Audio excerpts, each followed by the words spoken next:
Good evening, ladies and gentlemen, and welcome back to the NXTGEN Racing GT3 Championship as brought to you on the iRacing platform in collaboration with Apex Racing Academy and Next Level Racing. It's Season 2, of course, and we're back starting off the second half of the season with round number 7 of 12, and tonight we are at the Hockenheimring GP circuit in Germany for what is expected to be a challenging start to the second half of the season. As you can see there, with our schedule, we're back to the standard schedule of the 2-race format over the course of the night, preceded by a qualifying session. And in terms of the timings, British Summer Time and UTC +1 being the times we're using here. At 8 o'clock this evening, so in approximately 12 minutes time, we'll be getting underway with the qualifying session, 15 minutes to determine how our grid will line up for the sprint race, race number 1, and then at quarter past the hour we commence the 15-minute sprint race where there'll be no strategy, it's go, go, go from start to finish, and then we'll take a brief breather before returning to the feature race, race number 2, the 60-minute strategic race at 5 to 9 this evening. Now in the commentary box tonight you'll have myself, Paul TX141 Walsh, also known as Britain a Spit depending on what media you follow me on, and this broadcast is being brought to you via one of 3 platforms tonight. You can watch it on the official NXTGEN Racing YouTube channel, that's NXTGEN Racing on YouTube. Secondly, you can watch it on the official NXTGEN Racing Facebook page, look them up on Facebook groups, NXTGEN Racing. Alternatively, last but not least, you can also watch this live on Twitch at my own personal Twitch channel, that is TX141 on Twitch. Now, contrary to those of you watching on Twitch, you will see in the description say that we've only got 3 rounds left. I can assure you that is a glitch with Twitch. We'll be fixing that next time round. But glitches aside, plenty of racing ahead tonight, but before we get onto the racing, of course, we must take a small breather to introduce our senior partners for the series without whom it would not be possible to bring you all the racing action. That is Apex Racing Academy and Next Level Racing. And starting off with Apex Racing Academy, who are they?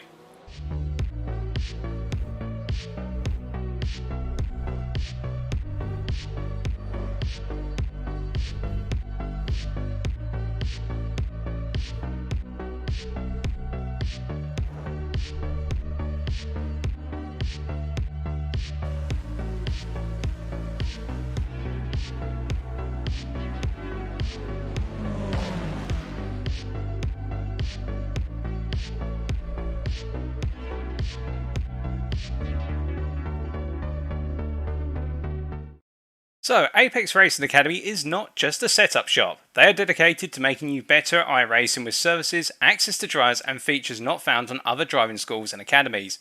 Working with them will see you connecting with pros like never before. Learn how to prepare for a race, build setups, improve lap times and understand how to use telemetry tools such as VRS. Every week they host multiple sessions where members can join the coaches and take advantage of group coaching sessions. In partnership with SDK Gaming, all the data provided will be automatically synced directly to your PC. There's no need to go hunting for setup, replay or ghost files, the data is right there when you turn the simulator on.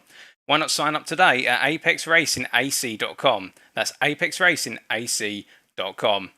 Of course, we're grateful to have Apex Racing Academy alongside us, also providing us with a good number of our prizes for our drives come the end of the series. And now we come over to Next Level Racing. Now, founded in 2009, Next Level Racing is the world's leading simulation brand, revolutionising simulation with its industry-leading product range. With a clear focus on innovation and quality to meet the demanding needs of sim racers, Next Level Racing's designs and technology shall take your sim racing experience to the next level.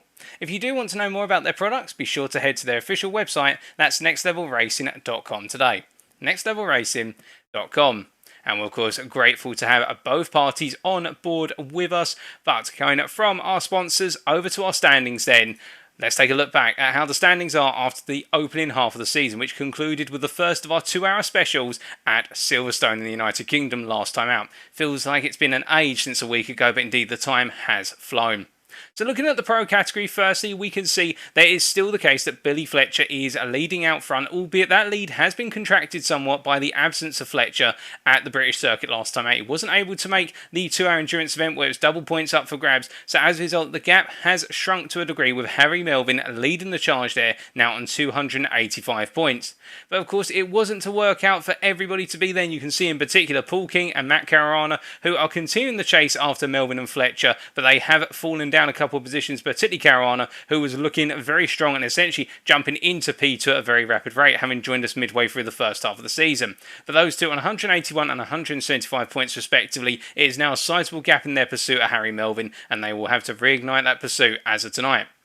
However, you look down from P5 all the way down to P8, you can see there from Jean-Louis Deschamps all the way down to Øystein Herford, from P5 to P8. It is extremely close in the battle for P5 in the Pro category, where we're only being separated by 3 points as it currently stands from P5 to P8. And then we have Bobby Thompson on his debut last time out at Silverstone, the ex-touring car driver, bringing home an absolutely phenomenal haul, maximising his points, the best possible point score there of 105 points at the Silverstone circuit, and Ben Hicks being jumped into that P9 position by Bobby Thompson immediately. Hicks having a difficult time last time out at Silverstone and looking to bounce back tonight and some good racing.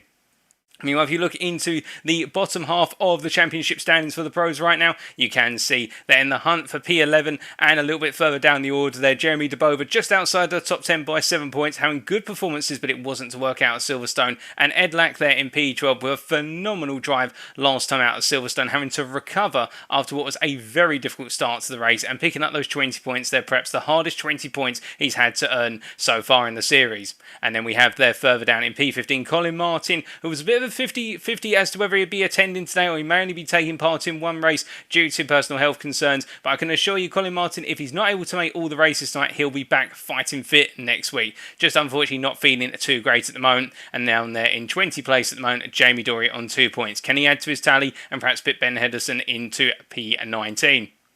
Meanwhile, the story in the amateur class much tighter right at the top of the field, and as you can see in P1 right now, we have had a change of championship leader. Olly Waind, with his performance at Silverstone, getting himself into lead on 299 points with the win there worth 100 points. But he is being chased by our championship leader for the opening 5 rounds, or after the opening 5 rounds, only losing that lead right at the end of the first half of the season, and that is George Bland now on 294 points with a decent result at Silverstone. It wasn't the result he wanted, but he is definitely in the hunt right now. We can see Alexander Betak there in P3. Whilst he is the best part of 40 points off our championship leader, those 40 points can be closed down very rapidly, and you can imagine Betak is the man to go on the attack. Will he be able to close that gap down tonight?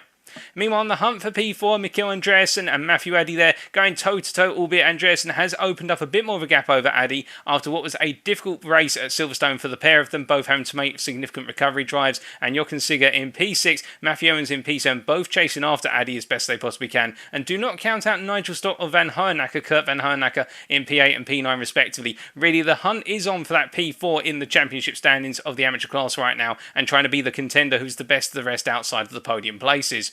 Got Arjan back at Ian P10 on 87 points. He's got Jürgen Nockert closing up to him. Ian P11, and looking further down the order, really in that second half of the field, which starts from P12 down to P20 and beyond. Mark Sykes currently the leader of the rest of the field portion there, the second half, on 57 points. After what was a good effort at Silverstone, Mark Sykes having grown into the series after some very difficult opening rounds. And Tom Porter there as well in what is 24 points after 20 points being hauled in at Silverstone. What the fact he did go for a good set of performances there, and it will be an opportunity for him to again come on strong today at Silverstone. And Aaron Thompson down in P20 with 2 points to his name, getting his first 2 points on the board at Silverstone. Can he add to those tonight at the German circuit of the Hockenheimring? And going from our standings then to the circuit, we can see here we're at the German GP circuit there in Hockenheim, Baden-Württemberg, Germany, consisting of 16 corners here, a very tight and twisty circuit, but with some significant straights as well. And let's take a look at a reference lap. So this lap provided us by the pro driver of Øystein Herford here in the BMW M4 GT3, going through turn 1 there. And you can see a very tricky corner turn 1 because it has a very small apex, but as he comes flying through, using the runoff area and the exit curves there, coming up into turn 2, the first of a number of hairpin corners here. Turn 2 having that tight entry but wide exit here, where you're encouraged to get on the throttle as soon as possible before flicking it through turn 3, and now rolling through turns 4 and 5. The gradual 2 left-hand kinks in the long run up towards the turn 6 hairpin. A very long acceleration zone here, and you'll see he's up into 5th gear already, building up the speed beyond 240 kilometers now and heading up to close to 6th gear before going into that braking zone for the turn 6 hairpin, coming all the way down through the gears to 1st gear very gradually there, and then going down to what is 63 kilometers now on the apex before accelerating out as rapidly as possible here. Now he's got a short charge up towards turn 7, the first in point here with regards to going into the sort of central part of the circuit as he goes through 7 and now coming up into 8 here. A tricky left-hand here, a very slow left-hander down into 2nd gear, and as he comes through turn 8 and coming up in turn 9, it's going to be the case as he goes from left to right here. It's then coming around and heading up towards turn number 10.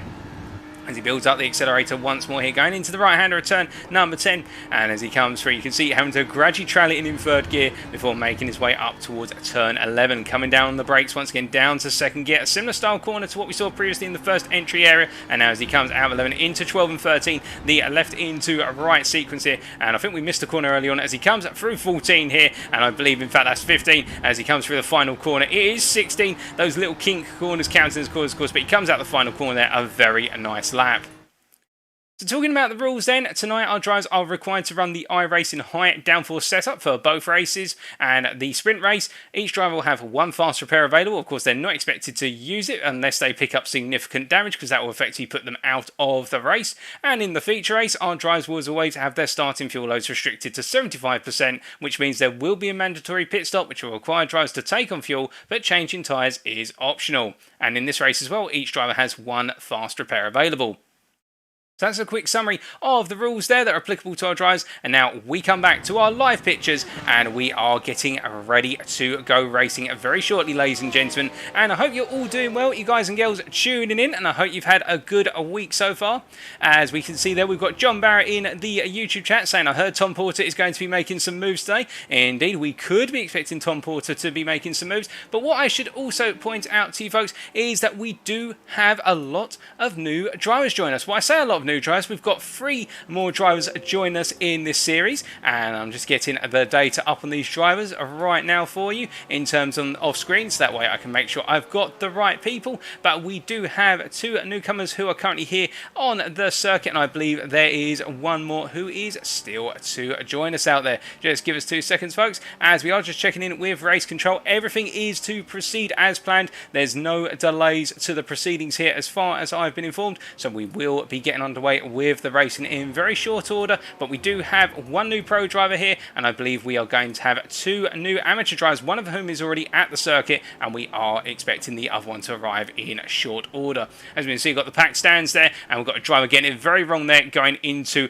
the arena. But speaking of Tom Porter, firstly, as we look over to Tom Porter, you can see right now making his way into the right hand there, going into what is, if you excuse me there, ladies and gentlemen, going into what is turn number 8, and as he comes through 9, I believe we've got our numbers right, maybe a bit incorrect, in fact that is coming into the second arena section, my sincere apologies, and he's now coming up towards turn number 15 here. When I caught up with Porter, and I had the pleasure to catch up with him earlier on today, what he was saying to me effectively is that with regards to his season so far, he's been looking forward to Hockenheim, and as you'll know, he started with the Ferrari but found it unpredictable and struggled to gel with it, so he switched to the Porsche. Now, I should point out, all of our drivers had the option to switch their car after round number 6. They've got 1 car swap available to them where they're not penalised for making the car swap, and Porter's made the decision to swap to the Porsche 911 RSR, going away from the Ferrari, and that's because he feels as though the Porsche, it's the Porsche has been preventing him from scoring more points, and he's been making mistakes with regards to the Ferrari. He's growing more confident with the Porsche all the time. It suits his driving style way better. And between the 2 race finishes he's had with, he did make the swap in round 5, of course, so he did take the point deduction, whereas other drivers have made car swaps as of this round, and they won't take the point deduction. The 2 race finishes he's had, he's already scored more points than he did across the first numerous races with the Ferrari 488. One of the most fun cars he's ever driven in the sim, and easily his favourite GT3 car. Porter really enjoying the Porsche and taking it around, and it's definitely looking very stable in his capable hands. As we're about to get underway with the qualifying session, the 15-minute session to determine who is going to be on pole. So we'll just clear our screen, and very shortly we should be good to go for our qualifying, ladies and gentlemen. As I can see that everybody right now in the pit lane getting ready to come charge now in very rapid order here. And we can see everyone on the charge immediately. So it's go, go, go for the qualifying session right now. Everyone storming out the pits as quickly as possible here. And I believe we've got Colin Martin there just parked up, waiting to go. Everybody getting set. We see Jamie Dory there, making his way out, the pro driver there, making his way out onto the circuit right now as he heads down towards turn number 2. Going to be a little bit of a stack up here in terms of cars, quite a bit of traffic as they come down into the turn 2 right-hander, and everybody having to give one another space, but there is a lot of room around this circuit. It's quite a long circuit given its relative size, and it'll give drivers plenty of opportunity to space out and get themselves positioned nicely. As we can also see there, we've got Jordan Snow in the Facebook chat saying Darren Snow, so I think he might be either recommending someone to tune in, because I can't see a Darren Snow listed on my standings, or perhaps he's saying to Darren Snow, hey, check out the racing, do let us know. But still, as we take a look around right now, we've got the younger member of the Dabova family here, Navarro Dabova, the son of the family, whereas his father, Jeremy, of course, racing in the pro category, the son, Navarro, racing in the amateur category, and making his way right now through turn number 8 and heading out of the arena once again before taking the long run through. And very shortly we will have some of our drivers going on to their opening flying laps, and you can see everybody stacking up behind there. I think you've got Matthew Addy in the throw, just getting his tyres warmed up a little bit. Everybody looking at approximately here at least 5 good qualifying laps available to them as they make their way around, and very shortly we will start to get some times come in. Now, it was a good opportunity to catch up with a good number of drivers in the build-up to this race, I must say, and one driver I had the immediate opportunity to catch up with is Matt Emmons, the amateur driver here, who you can see has switched to the Audi R8, and looking a rather fetching livery indeed is the MMV eSports driver as he goes on to his opening flying lap, but he does have, of course, what appears to be there, the Lamborghini. I think that's Billy Fletcher just in front of him there. Fletcher, of course, our championship leader in the pro category, and Fletcher getting the better run out of turn 1. You can see where that time is being gained, and they've only done one corner to extent. But what Emmons was saying to me with regards to the switch, he's gone to the Audi R8, and the reason for that is because he felt the BMW M4 was not the same car as what he loved and got used to in the pre-season, and he wanted to change things up to find a way to catch Olly Waind, George Bland and Alexander Betak in the hunt for the top 3 in the amateur championship. Now, you do have to wonder, is this an inspired move? We have seen a good number of drivers go to the Audi, I must point out to you folks, as we can see here, Emmons making his way down into turn number 4. Sorry, turn at number 5, I should really say, getting numbers mixed up already. Now, with regards to those car swaps, one driver who's also gone to the Audi, albeit he's gone from a bit of a different car, it is Mikkel Andreasen here. You can see the other amateur driver here running for Slow and Steady Racing. That's the SAS Motorsport team here. He's also gone to the Audi, and when I caught up with Mikkel, he had quite a bit to say with regards to the first half of the season and what he's looking forward to, and he was saying that the first half of the season has been tough. What the fact he started off very well at the season opener at Daytona, but then he found that following that, the difficulties he had at Donington, particularly the loss of points in the sprint and limited number of points in the feature, really set him back, and then he's had some bad luck as well. He worked hard towards the Red Bull Ring race. He wasn't the fastest car, but he did get the win in the feature race. That was a boost, but it has been a season of mixed fortune as we see Ben Hicks sets the provisional pole time of a 39.2, but Oystein Hereford immediately goes faster, and Matt Caruana as well, and all these times will start to come in, and then we will take a look through.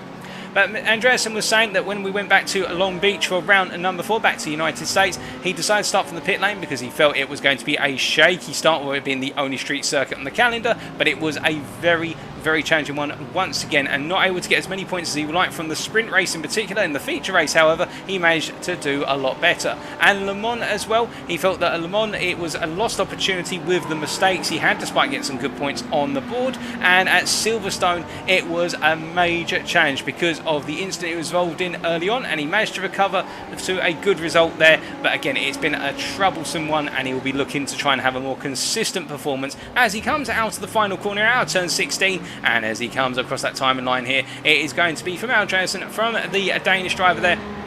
What will that time be? It's a 140.472, just pipping his fellow countryman Alexander Betak by 2/10 there in the hunt for the amateur class. But Matt Emmons still in the pace in the amateur class there with a lap, a very impressive lap there from Matt Emmons, and that is on my timing screen. It is a 1:39.9 so far. We can see the Audi driver definitely setting the pace in the amateur class, but he has got Kurt Van Hoenacker only a 10th down on him as things currently stand.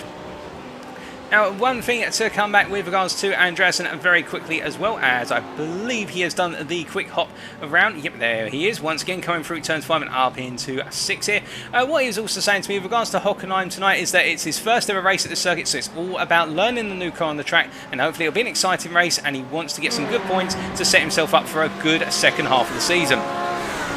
So good to hear from Andreas and that. Of course, we wish him the best start as we go from one Dane to another, and that is going to be to Alexander Betak right now. Another one of our amateur drivers, of course, so you can see there in the Audi, making his way through a lot of drive. Well, sorry, not in the Audi. Yep, he is in the Audi there. And as he makes his way down, my eyes do deceive me, and coming out of turn at number 10 and up into 11 here. What Betak was saying to me going into tonight is that he likes the Hockenheim circuit, switch cars to the R8, but unfortunately, it is the case that he's running a Mark Sykes livery at the moment. He's going to be running a new livery next week because his original livery maker was not available, but I do say that Mark Sykes has created a wonderful livery. Mark Sykes being one of our amateur drivers who has some very great artistic talent, it should be pointed out, folks. A lot of the liveries here being created by Mark Sykes, but as we see Betak making his way through right now, coming through that final corner there to go into another lap, moving out of the way for his fellow countryman Andreas. And here, one thing he was saying that in terms of expectations, with the championship standings being that close, top 3 is his target each time he turns the car on. So he's looking for a top 3 come the end of the season, but he's not going to put anything beyond that.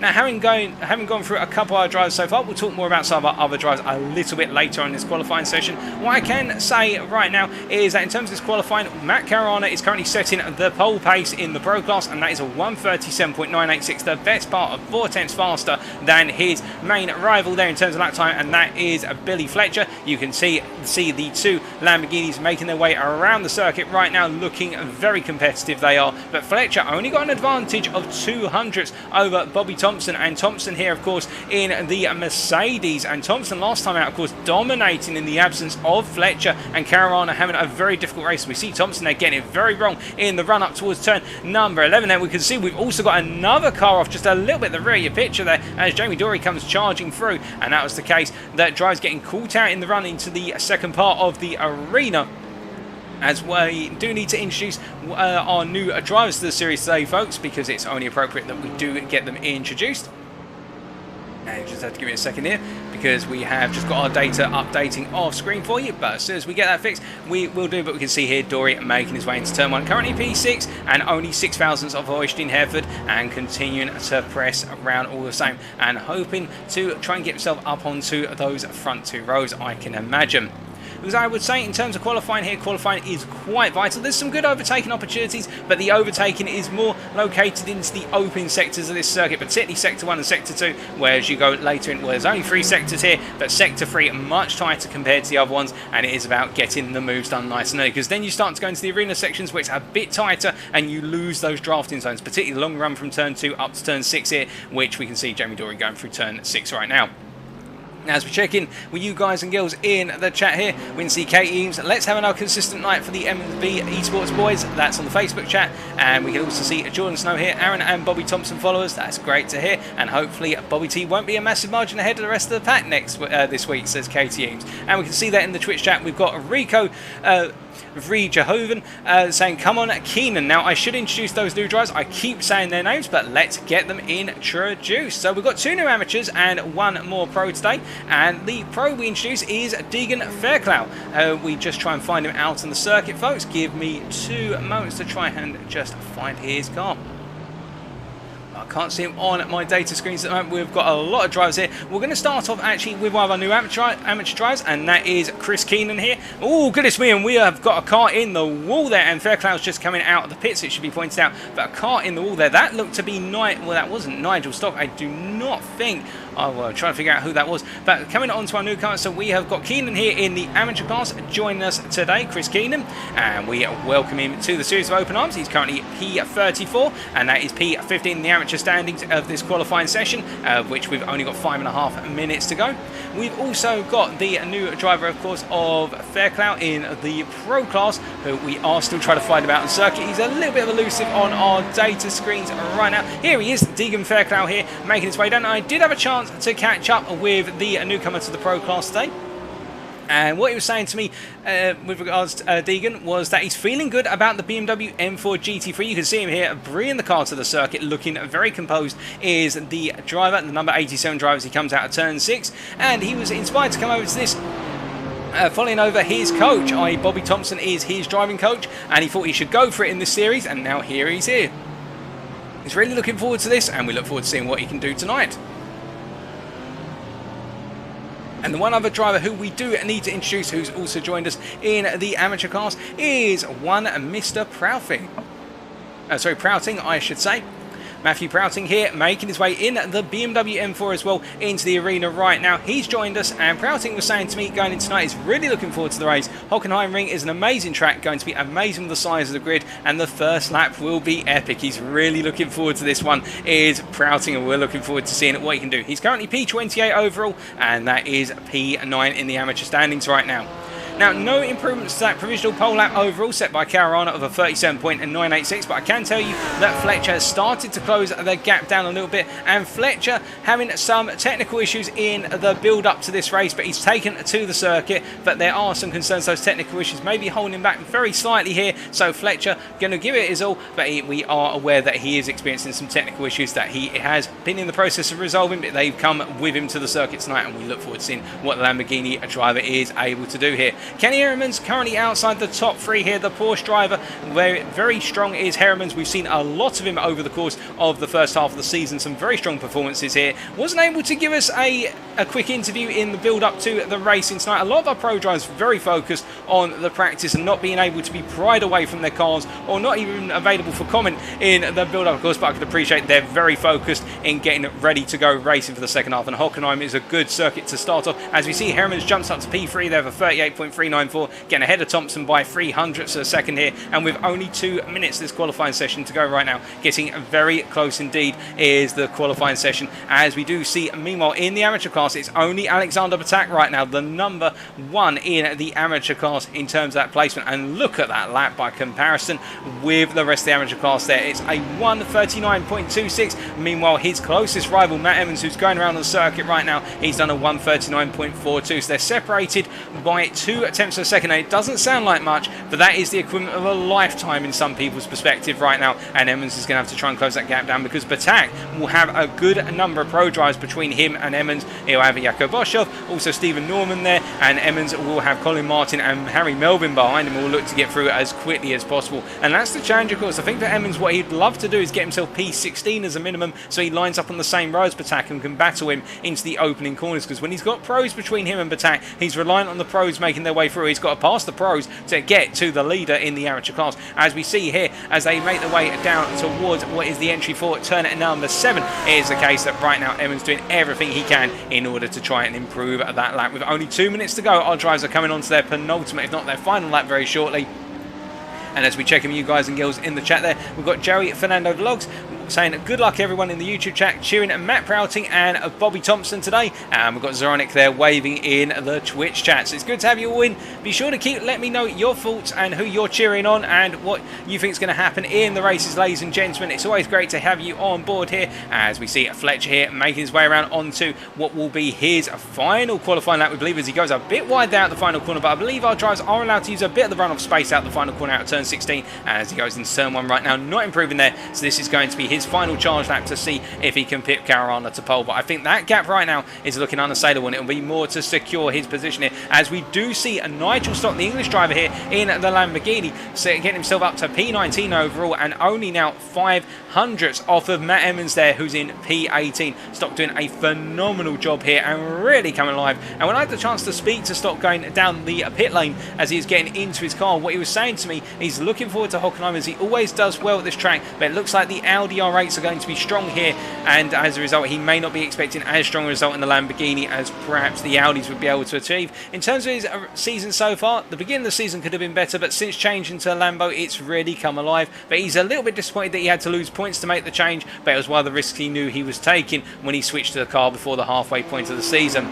But as we see him making his way down towards what is turn at number 7 right now, going into the arena for the first time, albeit the small hump into the arena right now, as he then comes up into turn number 8 here, looking very composed this Stock as he comes through the left-hander and then through a 9 up into 10 here. It is the case, he's doing everything he can right now to get that lap time up as much as possible. We see Gareth Mills just ahead of him there. Gareth Mills in the BMW M4, of course, the GM machine, the South African driver here, doing everything he can. P32 right now, been a very consistent driver, has Mills, albeit it hasn't quite worked out for him as much as he perhaps like, but still learning every single race, and we look forward to seeing what he can do here. Can he improve on this final lap, as we hear that Øystein Hereford has tried to improve and does not improve in the end, but we see Harry Melvin does improve on our time screens there to P6. Now as Mills comes out the final corner here, is it going to be an improvement for the BMW man? As we see Stock pulls into the pits, the qualifying session is over in terms of the time, so everybody completing their last set of laps right now, as we do see Deegan Fairclough here making his way out of the first part of the arena and then heading into the second entryway here into turn number 10 he goes. And as he also turn number 11 as he goes, and now coming through at 12, we can see here Fairclough doing everything he can, the British driver, as he comes out 12 and up into 13, 14, and as he comes through, is this going to be an improvement, or is he going to pull it into the pits? It's 2 down in the opening 2 sectors here, so if he's going to do it, it's all going to be on the final part, as we see it, Prouty improves to 39.778, that puts him P25, and Fairclough here, I do not think this is going to be an improvement, and it is not an improvement from the newcomer, so P5 is his best right now, as we see Thompson making his way down. I think Thompson has completed his qualifying session because he's gone onto a lap very late if that's the case, but it means pole position has been taken overall and for the pro class by Matt Caruana, who is parked up in the pits here, and he'll be joined on that front row by Billy Fletcher. Meanwhile in the amateur class it will be Alexander Betak who takes pole position in the amateur class by a sizable margin in the end of... I was going to say that, count your chickens ladies and gentlemen, and Van Hohenacker is just coming out of nowhere for 39.295 and almost by only half a tenth missed out on taking pole position in the amateur class versus Betak, but those two will line up side by side, and Van Hohenacker here definitely not letting Betak sit on his laurels. Oh goodness me, that is a lap and a half, so that is going to be getting very feisty, and Emmons being picked in the end to be in the P2 in the amateur class. He's P3 and he lines up alongside Nigel Stock, and that is going to be a thorn in his side, I reckon, as we now wait to get going, unless we've got anybody else trying to get in a lap here. But I think everybody has done their laps, and as a result now we are just waiting for the switch over to the race session, I should say, as we see here Thompson parked up and waiting to go. So give us a brief moment folks, and we will be right back with the start of the race.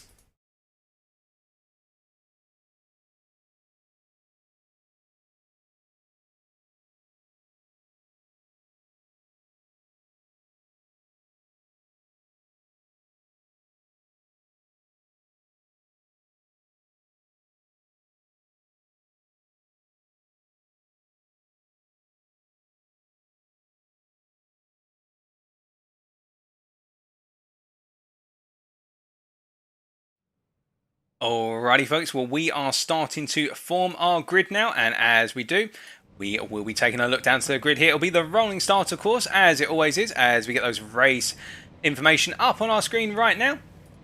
And what we can see here is on that front row, we take a look at our grid.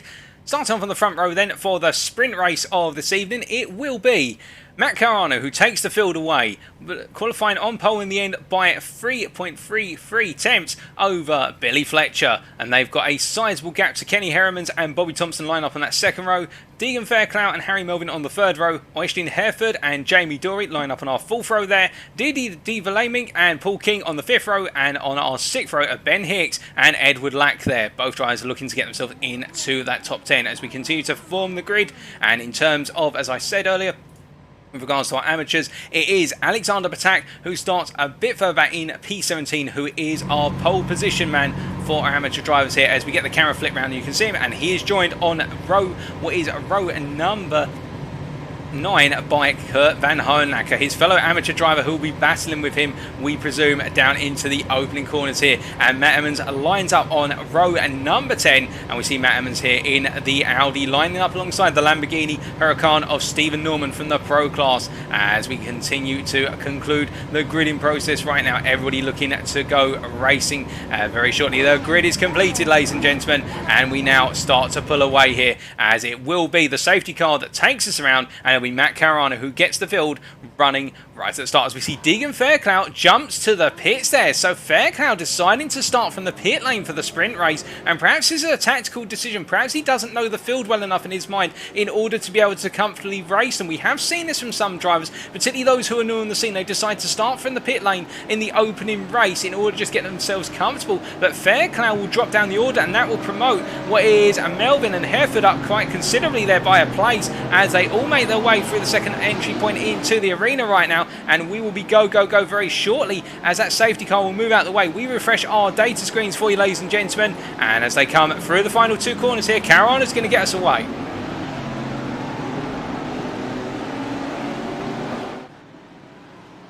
And as they come out the final corner, it is green, and everybody immediately on the offensive there. Caruana going early, and you can see as a result here, we've got Melvin and Dory behind. Dory battling already with Austin Hereford here into turn one, and Dory going round the outside of Hereford, who got caught napping there, as we see Didi Verlaming under pressure right now from Paul King. King going for the move on the inside into turn two here, and Caruana has really upset the field by going so early out of 16. And as they come through turn number two and into three, you can see that King's got the momentum here, and he'll have the straight line speed of that Lamborghini. As we can see, Ben Hicks also coming through. Verlaming losing 2 for 1 whilst trying to fight the position, and Jean-Louis Deschamps now in a side-by-side battle here, the Porsche driver versus Ed Lack. And as they come down into what is turn number 6 here, we can see that it's Lack versus Deschamps. Lack's going to try and go around the outside of the hairpin here. The CXR Project Black tries to back out in the end, and Verlaming gets it very wrong. And I think it could be the case that Verlaming here is going to lose even more place. So here there's been a huge incident further down the order. What on earth has happened here? We have got cars spun. I think that's George Bland who's had a disaster at the hairpin.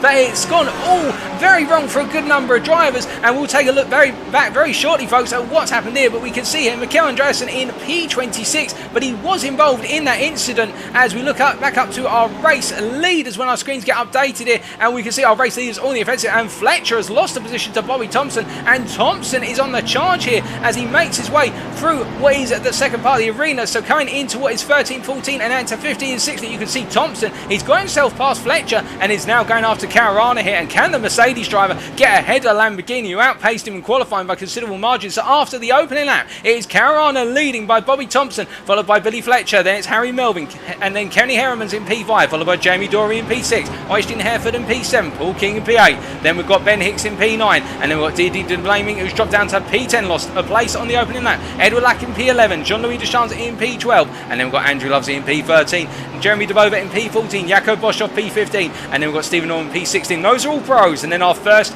amateur driver is Alexander Betak, who's held on to lead of the amateur class in P17. Kurt Van Hernacker chasing after him, and then we've got Matt Evans, who's up into P19 and chasing after those guys, but he's got two pros behind him, and it's Dirk Boutz versus Colin Martin here, who are both all over his backside right now and battling one another. Boutz versus Martin once again. We've seen a lot between these two over the course of the opening half of the season. These two are great rivals out on circuit. Great respect shown here as we see Martin on the right and the BMW there being forced to the outside versus Boutz is on the inside in the Porsche. But as they come through here, you can see that Boutz has tried to go for the move on what is Emmons, but Emmons has not given him any room in order to be able to actually milk the accelerator. But it is the case that Boutz has been able to get the position of Colin Martin, and Nigel Stock there in P22 right now, in P4 of the amateur class. He's having to hold off Navarro DeBova, who's come on very strong at this race, it should be pointed out. The youngster doing a very good job, but he's under pressure right now from Prouting as Prouting tries to get the move on him into turn 10 here. But as they come through and head up into 11, no changes. I hear there has been a switch for the race lead. Thompson is leading, and it looks as though Caruana has had a mistake somewhere. We're just going to take a look about what's happened there, folks, as it has been all changed right up the front. Let's take a look. What we can see here, that as they were making their way through, well, it's the case that Thompson's already through. I'm not sure what's happened there. It seems to be a glitch on our screens. Let's just take another look back. So it's coming into turn number 8 here. It was the case that as they came through, well, Thompson just came storming through, and Caruana just being caught out there by Fletcher, who came down his inside and got the move done as they were coming up into what is turn number 11, and it's Fletcher who's got the move. He's up into P2 overall. As we jump back to our live cameras right now, folks, and we can see looking further down the order, Navarro DeBova still chasing after Stock, and Prouting has fallen back a little bit. Now, the big question a lot of you may be asking right now, what was that big incident right at the start, which Andreasen and Bland were involved in? Well, here it is, ladies and gentlemen, on the opening lap as they all came down to turn at number 6. Watch Bland in the McLaren centre picture in what is the yellow and purple MV Esports McLaren here. As they came into the corner, you could see the Mercedes, they're just coming in way too aggressive, and that is what set it all off effectively, and that's why we had the incident. That was Aaron Thompson, I believe, who was involved in that collision, just a little bit over enthusiastic on the brakes there into turn 1, sorry, into turn 6 on lap number 1, we should say. But meanwhile, up front, Bobby Thompson breaking away as Caruana and Fletcher has changed places once again off camera. But it is the case right now that Thompson is starting to make a run for it. As we hear, Kenny Hermans has had an incident and has dropped down the order. He's dropped down to P5, but I'm not sure what kind of incident that is, because that is a very brief incident. He hasn't lost too many places there. Probably just a run off circuit. But as we're looking at live pictures right now, with only 5 minutes of this opening sprint race complete, you can see it's all showing, it's all glow as they all make their way around the circuit right now. And one driver who is falling down a little bit is Matt Evans. He's just had a brief off. He's let, I believe that's Colin Martin and also Dirk Vouts through. So as a result, now he's got Nigel Stock chasing after him as we are getting some change of position. And Matthew Addy has just had an off and he's rejoining what is P27. He's lost a number of places as Tom Porter has jumped to the pits. We are hearing, so we've had Mikael Andreasen and Tom Porter both jump into the pits. I think Andreasen has retired the car from this 36 strong field. We have now only got 35 runners right now, as we hear that Aaron Thompson, I believe, is also no, he's out of circuit, ladies and gentlemen. That's a glitch on our time screen there, but he's staying around. He's down in P34 right now, Thompson, and he was the one who was involved in that incident earlier on with what was Mikael Andreasen into turn 6 on lap number 1. But looking back up front, we can see here Thompson under a bit of pressure from Caruana, but closing gradually as we see a little bit further back. Harry Melvin starting to be harassed by Kenny Hermans as they come up into what is turn number 7 on their 4th tour of the circuit. Now, meanwhile, Jamie Dory behind in the Mercedes here in a prime position to potentially go on the attack versus the Porsche driver here. But the problem he's got to worry about is now that we're in the handling-orientated sector, that's when the Mercedes loses out versus the mid-engine rear-wheel drive nature of the Porsche. Front-engine rear-wheel drive, of course, is the Mercedes. You can see that's Vlaming getting it very wide out of what is the run from turn number 10 there up to 11. And I do think Vlaming is really struggling with that car today. It's just not holding it together, particularly on the exit of those medium speed sweepers. It's just seeming to drift wide a lot, and Vlaming really struggling. He's lost 1 place overall since the start of this race, but it does seem as though Vlaming has not got the car nailed down here and is having to work it very hard to get the result that he wants to, as they all make their way around once again. And one driver who making his way around right now is on the hunt. It is Mark Sykes, who is chasing after Arjan Bakker here in the battle for P25 overall. Sykes, of course, in P26, and this is the battle for P7, I should say, in the amateur class right now. As the NXTGEN Racing driver chasing after Bakker here, and we're going to ride on board the gearbox of Bakker. Looking back right now from Team Racing Netherlands here is Bakker as they make their way down, and I am hearing that we just had a change for the race lead. We'll take a look at that very shortly, and I think Fletcher has dropped massively down the order here. In fact, Fletcher has gone storming down the order, so apologies, ladies and gentlemen. We're going to cut away from Bakker here to see what has happened to Billy Fletcher, who's all the way down in P8.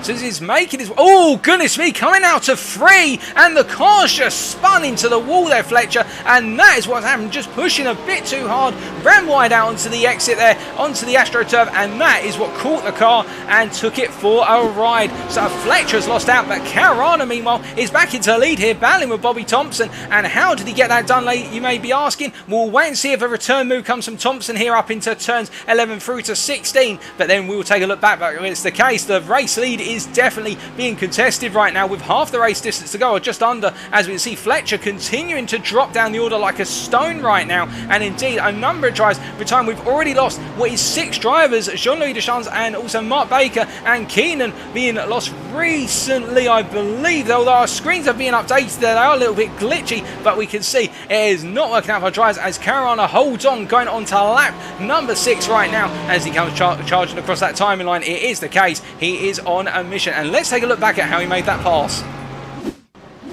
So it was down in turn number 6 here, and it looks as though what happened effectively was that Bobby Thompson got deep into the hairpin, and it was a drag race up into 7, and that Lamborghini, we know how strong it is in terms of straight line performance, even against the Mercedes, and that is how he got it done. But to be fair, Thompson tried to come back at him into 8, but as the case, there was only one way through that, and Caruana had the right to park it on the apex, and that's when we picked up the action.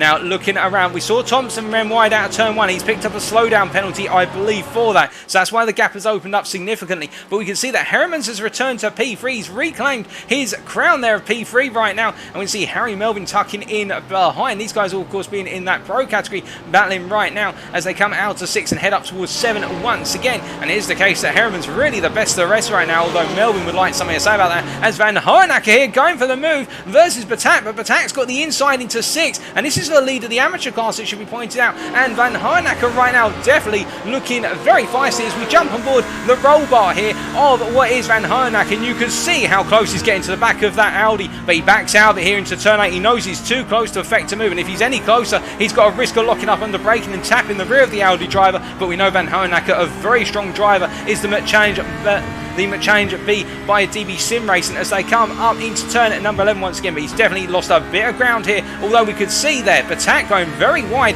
into turn number 11 here, so will he come back, Van Hoenacker? That's the big question, as Matt Evans has just got past Colin Martin, and I think Colin Martin's gone off circuit. He has gone off circuit, and that's why he's dropping down the order, but a lot of drivers just making small little mistakes, and it's cost them massively, but you can see, focusing on the battle we're watching right now, you can see the difference. Van Hoenacker looking so composed through the arena section, whereas it's the case Betak, well, he's definitely comfortable in that R8, but it doesn't look comfortable as he goes through sector 3 and onto another lap right now. And as they make their way down into turn 1, let's just take a look and see where we can see the difference. Well, we do see Van Hoenacker there running a bit wide out of turn 1 due to the dirty air off the back of that Audi. The loss of downforce there costing him as they come down to 2 here. He's not going to get the move, he's just going for a feint on the inside. And now we look back to the exterior pictures, of course. But Van Hoenacker definitely trying to find a way through and doing everything he can. He's going to prepare that kitchen sink. I do wonder on that of last lap, as he now has only got 4 minutes to go, and there's approximately 3 more laps of racing after this one, we predict, as they come through. Meanwhile, it is the case that Mark Sykes right now in a side-by-side battle here for P22, P23 with what is Arjan back here. He slipstreamed his way past in the run out of 2 down towards 6 here, and you can see, look there who's trying to creep in. It's Matthew Addy as they go 3 wide down into turn 6. Addy giving Sykes a tap on the rear end, 2 little taps, and you can see Addy backing out of it, and now look who's trying to come through. That is Darren Doherty, the Irishman here. We haven't really talked too much about the Altitude Esports driver here, who with everybody getting stuck up behind Sykes, who was tapped there, and Addy trying to be polite and let Sykes take the position, whereas Sykes, I believe, has decided to do a tour into the wall, and Sykes is definitely, he's gone into the wall there, and I think that might have been the tap earlier on the car, has just caused some damage to the car, but Sykes is out there on the entry into turn number 7 right now, but you can see because of it, they're gaining right now as they come storming down towards what is turn number 11, and as they do here, Doherty looking right up, oh goodness me, and that is Backer's got it very wrong up into turn number 11, and it is Doherty who gains, as well as Addy who's gained ahead of him right now. The Ferrari drivers are coming alive in the 488s, and now it's going to be the case. Can Backer come back, as we see Addy here just ahead of him, the number 570 car doing a good job. He's up into P7 in that amateur class here and pressing on, and look who's now behind this pack of cars. It's George Bland here, and he'll be salivating at the prospect of getting some points back on that board after a very, very difficult start with that incident at turn 1 and on lap number 1 at turn number 6, we should say, as he comes roaring through turn number 1 once again. Now, as all these guys come down to turn 2, I don't think we're going to be seeing any moves here. Everybody's too far back, unless someone's going to go for a Herculean lunge of all proportions here. But meanwhile, up front, I can tell you that Caruana right now, a 2.7 second gap over Thompson here. And I do think if he can hold this together for the next couple of laps, he will be on course to win this. But of course, we said that about Thompson earlier. Thompson seems to be breaking away from Caruana, only for Caruana to come surging back at him. And meanwhile, further back, the hunt for P3 continues. And Melvin here still trying to find a way past Heremans. He just cannot seem to get an advantage as we look back to the racing here up into turn number 11, and Melvin I think is going to really have to find something special on the final lap or the final 2 laps of this race, because right now it is the case that Heremans seems to have his number and then some, as we take a look down the order and we can see we've got some changes of position right now, and it's particularly where we're curious is around the P25 region, as we can see here. Hold up a second, that's Jean-Louis Deschamps in the mix here, pro driver being caught up in the mix, the amateurs battling one another, and you can see all nose to tail right now as they make their way roaring down towards turn at number 11, and it is the case that Backer all over the back of Doherty once again, but Deschamps trying to get in, and George Bland in the mix there, he's stuck behind Deschamps, and he won't be able to get through immediately as they all come through, and Mark Sykes has just left the pit lane. We're seeing out of our commentary box, ladies and gentlemen, but we can see Doherty having a hold on right now for what would be a P8 in the amateur class if things were to finish as they currently stand. but they're all going to come through right now and go on to what we believe will be, if not their last lap, definitely their penultimate lap as they come charging through out of the final corner into turn 1 once again. And this snake of cars here with Addy at the front of it holding on for the time being, although Addy's a little bit out the road. It's really Dottie who is leading the snake at this point. Now looking a little bit further down our order here, we can see he's rejoined the circuit, has Keenan, and he's down in P30 right now, having a very difficult race. He's got Mark Baker just up the road from him, but meanwhile Harry Melvin, he's had a very good run here as they come up into turn number 8, and Melvin definitely getting stronger and stronger versus Heremans here, and I think he's hoping there's one more lap here, because you can see, look how close he is to the back of the Porsche, is the Lamborghini driver as they come out towards turn number 11 here, putting that pressure on. We've got 30 seconds of race time, and behind them you can see Øystein Hereford here trying to find a way past Jamie Dory. He can't seem to find it, can the Norwegian, although Dory goes deep. And as they come into what is turn number 12 here, it's going to be side by side. It's so tight through here though, got to be careful, but great racing respect shown as they come through the corner. But it is the case, there's still side by side through 13 and 14. Into 15 they go, and Hereford's staying there. He's saying, no, I want this place, Dory. What are you going to do about it? And as they come through 16 to go on to their final lap, it is the case right now, this side by side, it's a drag race still out of 16 here. This is phenomenal stuff as they come into turn 1 now. Surely one of them's got back out as they clash doors there. Here's the case that Dory wanted to turn in, but Hereford said, no, I'm keeping that BMW there. And you can see he's flashing his lights there, thinking a bit aggrieved at the fact that Hereford decided to stay in it into turn 1, given how tight that apex at turn 1 is. Well, I think Hereford had his right there to be right alongside. He definitely made it count, but how much does it cost him here as we see Ben Hicks struggling out of turns 2 and 3, as we're here Matt Evans has had an instant and gone off circuit. But meanwhile, looking here, Ben Hicks for Lamink. It's the battle up into what is the hairpin here. We're staying with Hereford versus Dory first. We can see both making their way into that hairpin right now, and Hereford closing the door on the inside there, but we can see that Dory going for the cutback and a little bit of contact there, and Dory has to back out of it, flashing his lights once again there. I think feeling very aggrieved at what's happening as we see King trying to get into the mix as well, and behind I can tell you that Vlaemic has gained the position. He's got himself up, well, I believe he's got himself up, although we see there we've got what is Ben Hicks coming back alongside him and Vlaemic going deep. But meanwhile, as he makes his way into the final set of corners here, it's been back and forth between himself, Thompson and Fletcher, albeit Fletcher fell by the wayside with one mistake and Thompson seems to have dropped out of the hunt for the win. So as he comes through the final 2 corners, it will be the Luxim 24 driver of Matt Caruana who takes the win in the sprint race overall and in the pro category. Brilliant job by the Briton, and it will be Bobby Thompson who comes home in P2, and in the end Kenny Heremans holds on to P3 ahead of Harry Melvin, Øystein Hereford in P5, Jamie Dory just behind him there in P6, Paul King P7, Ben Hicks P8, Didi Devlamink in P9, Edward Lack in P10, Jacko Boschov in P11, then Steve Norman in P12, Andrew Lovesley P13, and the winner of your amateur class race, Kurt Van Hohenacker in the sprint there. A brilliant job by Van Hohenacker. And then we can see Jeremy DeBover there in P14, Deegan Fairclough in P15, the 2 pros, Dirk Bouts in P16. Second place in the amateur category going to Alexander Betak. Nigel Stock in P3 for the amateurs, Prouting in P4, a brilliant debut there from Prouting, Navarro DeBover in P5, I think that's his season best, congratulations to the younger DeBover member, and then Arjan Bakker there in what is P7 according to our screens. I think it was Matthew Addy who came home in P6 in the amateur class, and then we've got Darren Doherty in P8, George Bland P9 amateur, and Gareth Mills for a top 10, a P10 in the amateur there. And Chris Keenan missing out on the top 10. He came home in P13. But that, ladies and gentlemen, is the sprint race complete. What a brilliant load of racing action there. And Mark Baker as well making that recovery in the end to what appears to be, well, I believe that's P11 on my screen, but the time screen may not be 100% accurate here. But I can definitely tell you that our winners in the race categories are Matt Caruana for the pros and Kurt Van Hohenacker for the amateurs. So we will be right back very shortly, ladies and gentlemen, as we can see all our drivers are making their way in right now. But the big talking points really of this opening race, a lot of overtaking opportunities, but also it seems the concertina effect down into turn 6 catching out drivers, and none more so being caught out than George Bland, who finishing there in P25, P9 in the amateur class. He, I think, will be seething a little bit at the fact he was involved in the first lap incident that didn't look to be his fault at all, and now he's got to find a way back into things as he makes his way around right now and heads down towards the pit lane. I see there Mark Sykes as well. A difficult race for Mark Sykes, doing very well until that instant and the off in the run into turn at number 11. And the Next Gen Racing driver will be looking to come back in the feature race. Don't go anywhere though, ladies and gentlemen, as everybody starts to make their way into the pit lane. We will be right back with our post-race interviews following the sprint race.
Alrighty, ladies and gentlemen. Well, we have got our interviewees ready to be interviewed, and we will start off with our winner in the pro category for the sprint race, Matt Caruana, the number 16 driver.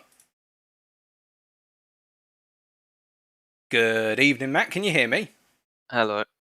Matt, congratulations on another win in the pro category, winning at Hockenheim in the sprint race. How does it feel? It was good. It was a tough race at the start. I was just taking it cautious at the start, trying not to let anyone get through. But after that, I was just trying to chase down Bobby again, get past him, and then not make any mistakes and try and build a gap. So It definitely looked as though it was quite tight between yourself and Bobby. I mean, you dominated in qualifying by the best part of 3 tenths, but Bobby got ahead and then put a gap of about 1.2 seconds between yourself and him. But as you say, just taking it easy at first. Were you always sort of intending to build up the pace as the race went on? yeah, I was just being cautious at the start, and then once I knew what the pace was like with Bobby, then I could push on further and see. Well, definitely worked out for yourself, and then you put quite a bit of daylight between yourself and Bobby. So, looking from the sprint to the feature now, what can we expect from yourself in the feature race?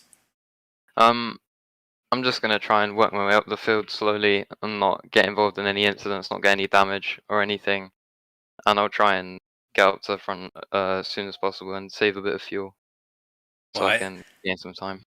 Well, we definitely look forward to seeing it, and you've got the start of the second half of the season off to a very strong note. So good luck in race number 2, and we look forward to seeing you out on circuit. Thank you. Very positive words there from Caruana, and as you could hear there, feeling very in control of the race, just managing the opening part and taking it easy, trying to stay out of trouble and building up that pace. And that's something to do, particularly when you move into a new half of the season and when you're racing up against a driver who is as fast as yourself or looks quite close in terms of pace, just managing it and then going at full pelt. I'm interested to see how Caruana comes through the field in the reverse grid, of course, in race number 2. But now let's jump over to Kurt van Harnacker, who's going to be our interviewee for the amateurs.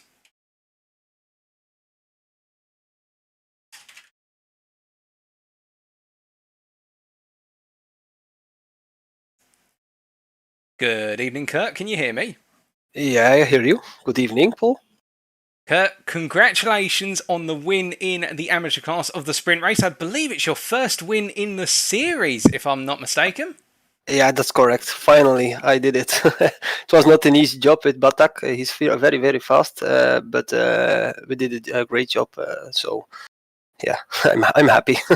Oh, it's brilliant to have you on the top step, and you sound so pleased. But just take us through. How did it work out? Because yourself and Betak were so close in qualifying. In the end, I think it was about 500ths that separated you both.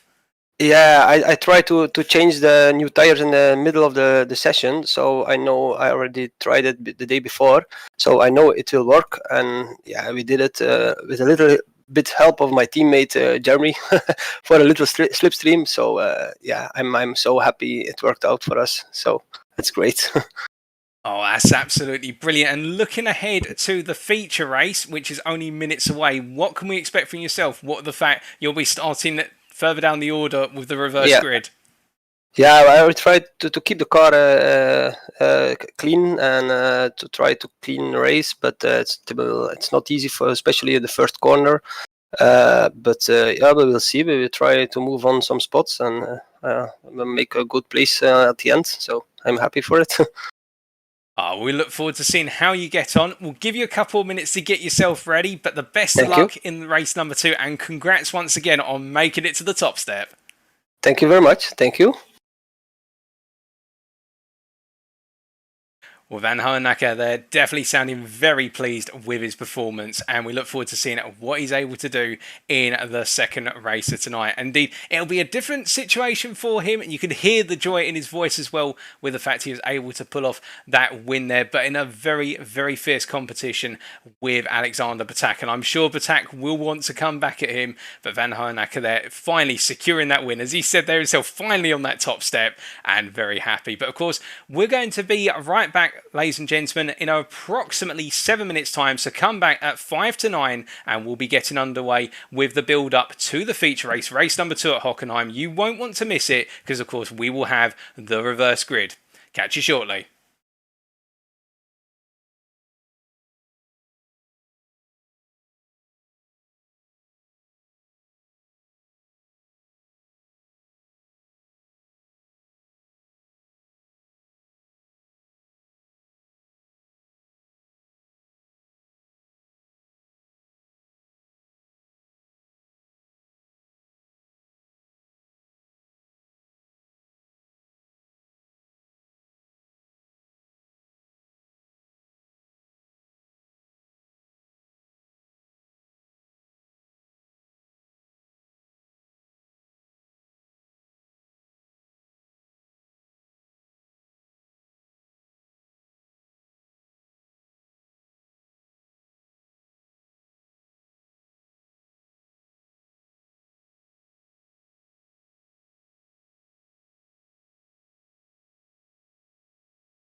Alrighty, ladies and gentlemen, we are back for the build-up to the feature race. We had a word there from our principal sponsor, Apex Racing Academy, one of our two principal sponsors, of course, and feel free to check them out at apexracingac.com today if you want to up your game within the world of iRacing. And we've also got Next Level Racing supporting us as well with a brilliant set of peripherals. Check them out on their website, that's nextlevelracing.co.uk.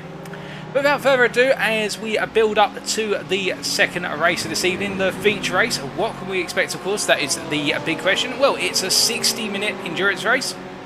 That's 6-0, not 1-6. And we do have that mandatory pit stop, of course, where our drivers are required to take on fuel. But the big question, what happens when you turn the grid upside down and make it so it's a reverse grid based on the finishing order of the sprint race, of course? So our race winners in particular will feel the impact of this, no doubt. The likes of Matt Caruana, for example, as he makes his way out the final corner there in the remaining 3 minutes of this practice session, he'll be starting right at the back. And as he said in the post-race interview, he's going to be looking to simply take it easy and avoid getting into any trouble. Just gain those places gradually. He's got a lot of paces, Caruana. We did see that in his battle with Thompson, coming through very quickly versus Thompson, in fact, and he'll be looking to rinse and repeat that again. And it's the same story for Van Heineken now, as we see him making his way down towards what is turn number 8 there, and through turn number 8. The challenge for him is the fact he's never really been in this position where he's going to be starting last the amateur drivers with the reverse grid, and so he's got to find his way past his fellow amateur class drivers, and for him it's going to be a big challenge.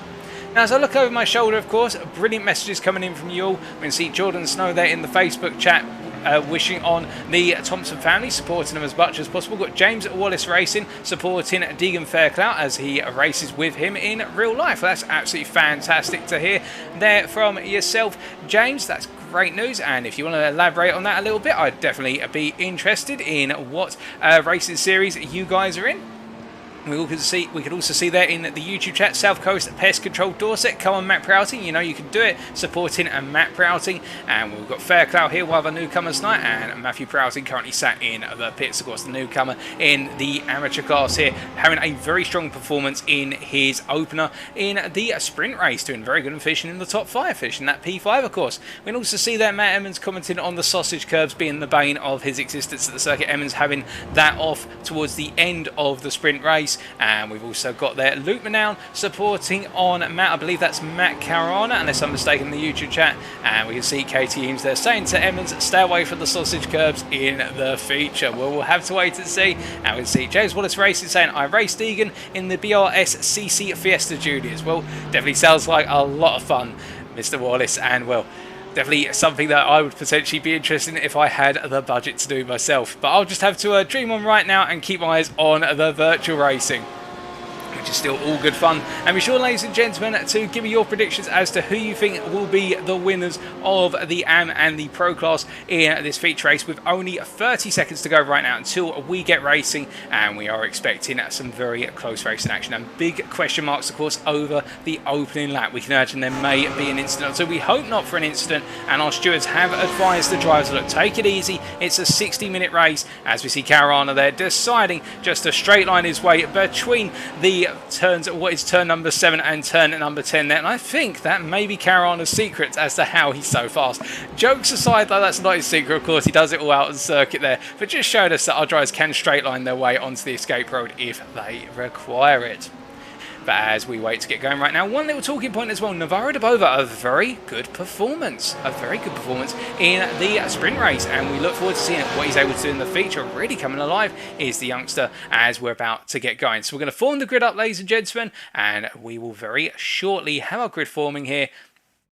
And as we just briefly check in with our drivers' pre-race thoughts, one driver who was talking a lot about how much he surprised himself in the opening half of the season was George Bland. Surprised himself a lot, looking forward to more great on-track battles and keeping drivers on their toes. And we can see sticking with the McLaren is Bland, even though it's perhaps not the fastest car here. He has a soft spot for the McLaren, and he is looking forward to getting it raring and racing to go once again here.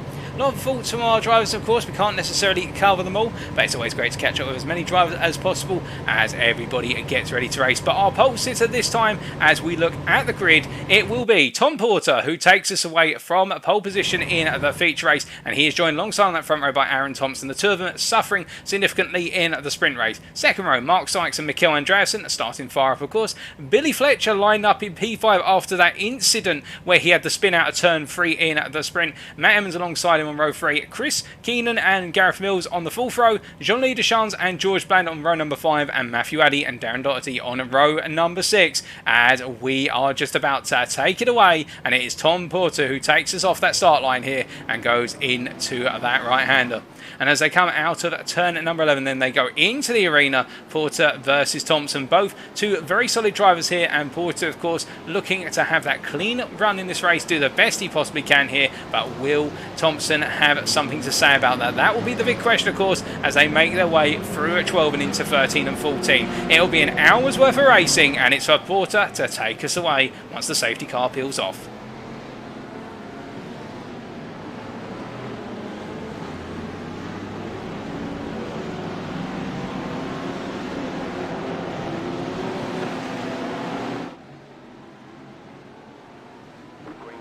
And he's gone quite late, has Porter. He's gone literally just about to get to the timeline, and it's worked. Thompson has been caught out, but look already, Jean-Louis Deschamps coming through on the inside and trying to go for 3 at once here, but he gets it a bit too deep, and that looks as though that it's gone very wrong for Deschamps, but Porter has got away as a result of it all. Fletcher is surging for immediately. Now, if I was Porter, I'd just let Fletcher go out of turn 2, but we can see further behind Andreasen there with a little bit of contact with Jean-Louis Deschamps, and we've got a Ferrari there onto the apex of turn 2. That's Doherty who's trying to stay out of the way of everyone. A BMW goes charged off and spears the wall there. That's Fairclough, I believe, who's had the instant into the wall. That is really kicked off already, and Fletcher already up into the lead here, as we would expect right now versus Porter, as they come charging down into turn number 6 for the first time asking, and you can see a bit further back there, there's Stock, Arjen back at Gareth Mills, and we've also got there, I believe that's Bland just behind them as they all come through, and Addy goes a bit wide there as Bland comes through. Oh my goodness, and Mills and Addy have had contact, and Mills is coming back across the circuit. This is going to be a nightmare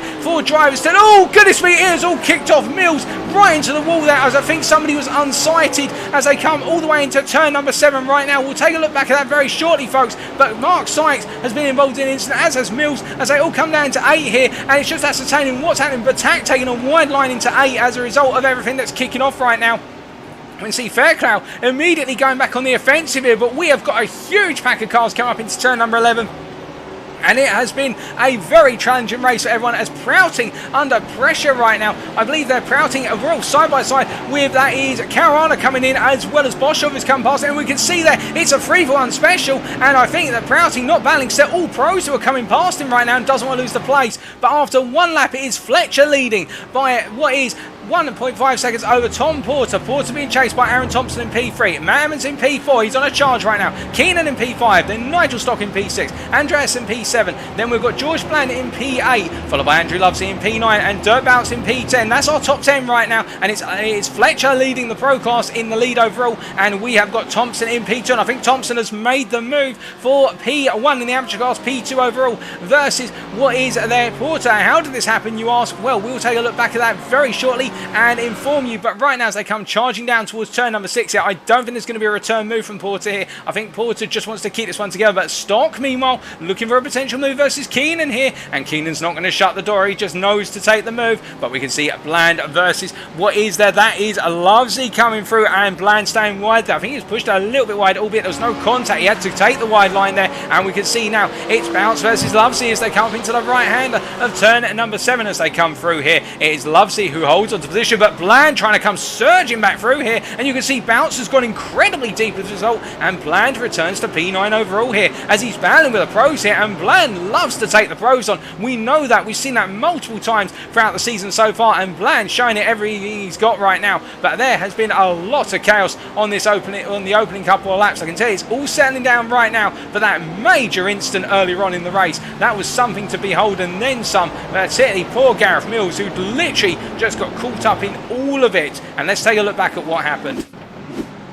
So Mills, right, so it was Addy and Mills, and I think it was the case that the two drivers were just not conscious of one another. But watch this, as Mills is just sat there and everybody parts the seas, but in the end somebody had to knock him, and I believe that was the Mercedes of what was there. I think that was the Mercedes of Bobby Thompson who got caught out, and Thompson has had a nightmare start to this feature race. Well, we're trying to come all the way through and it's not worked out, but meanwhile one driver who it has worked out for, and then some, Matt Caruana right now, who's battling with Fairclough as they go into turn 2 on lap number 3. You can see he's really made a move, although there's some contact there with Fairclough, and you're going to see that as a result Melvin's going to try and surge through here as they switch back to left-hander for 3, but now as they come through the double left sequence through 4 and 5, the Kings into 6, you can see Caruana holding position right now, and Melvin, well, he's going to go for it, he's going to try and hold on, but ahead of them we can see there's Paul King battling with what looks to be Arjen Back and Steve Norman here. Steve Norman coming through, but it's King who's on the inside here, the two Lamborghinis, Norman on the outside, the two of them not contesting one another, but then you've got Fairclough, Deegan Fairclough is trying to hold on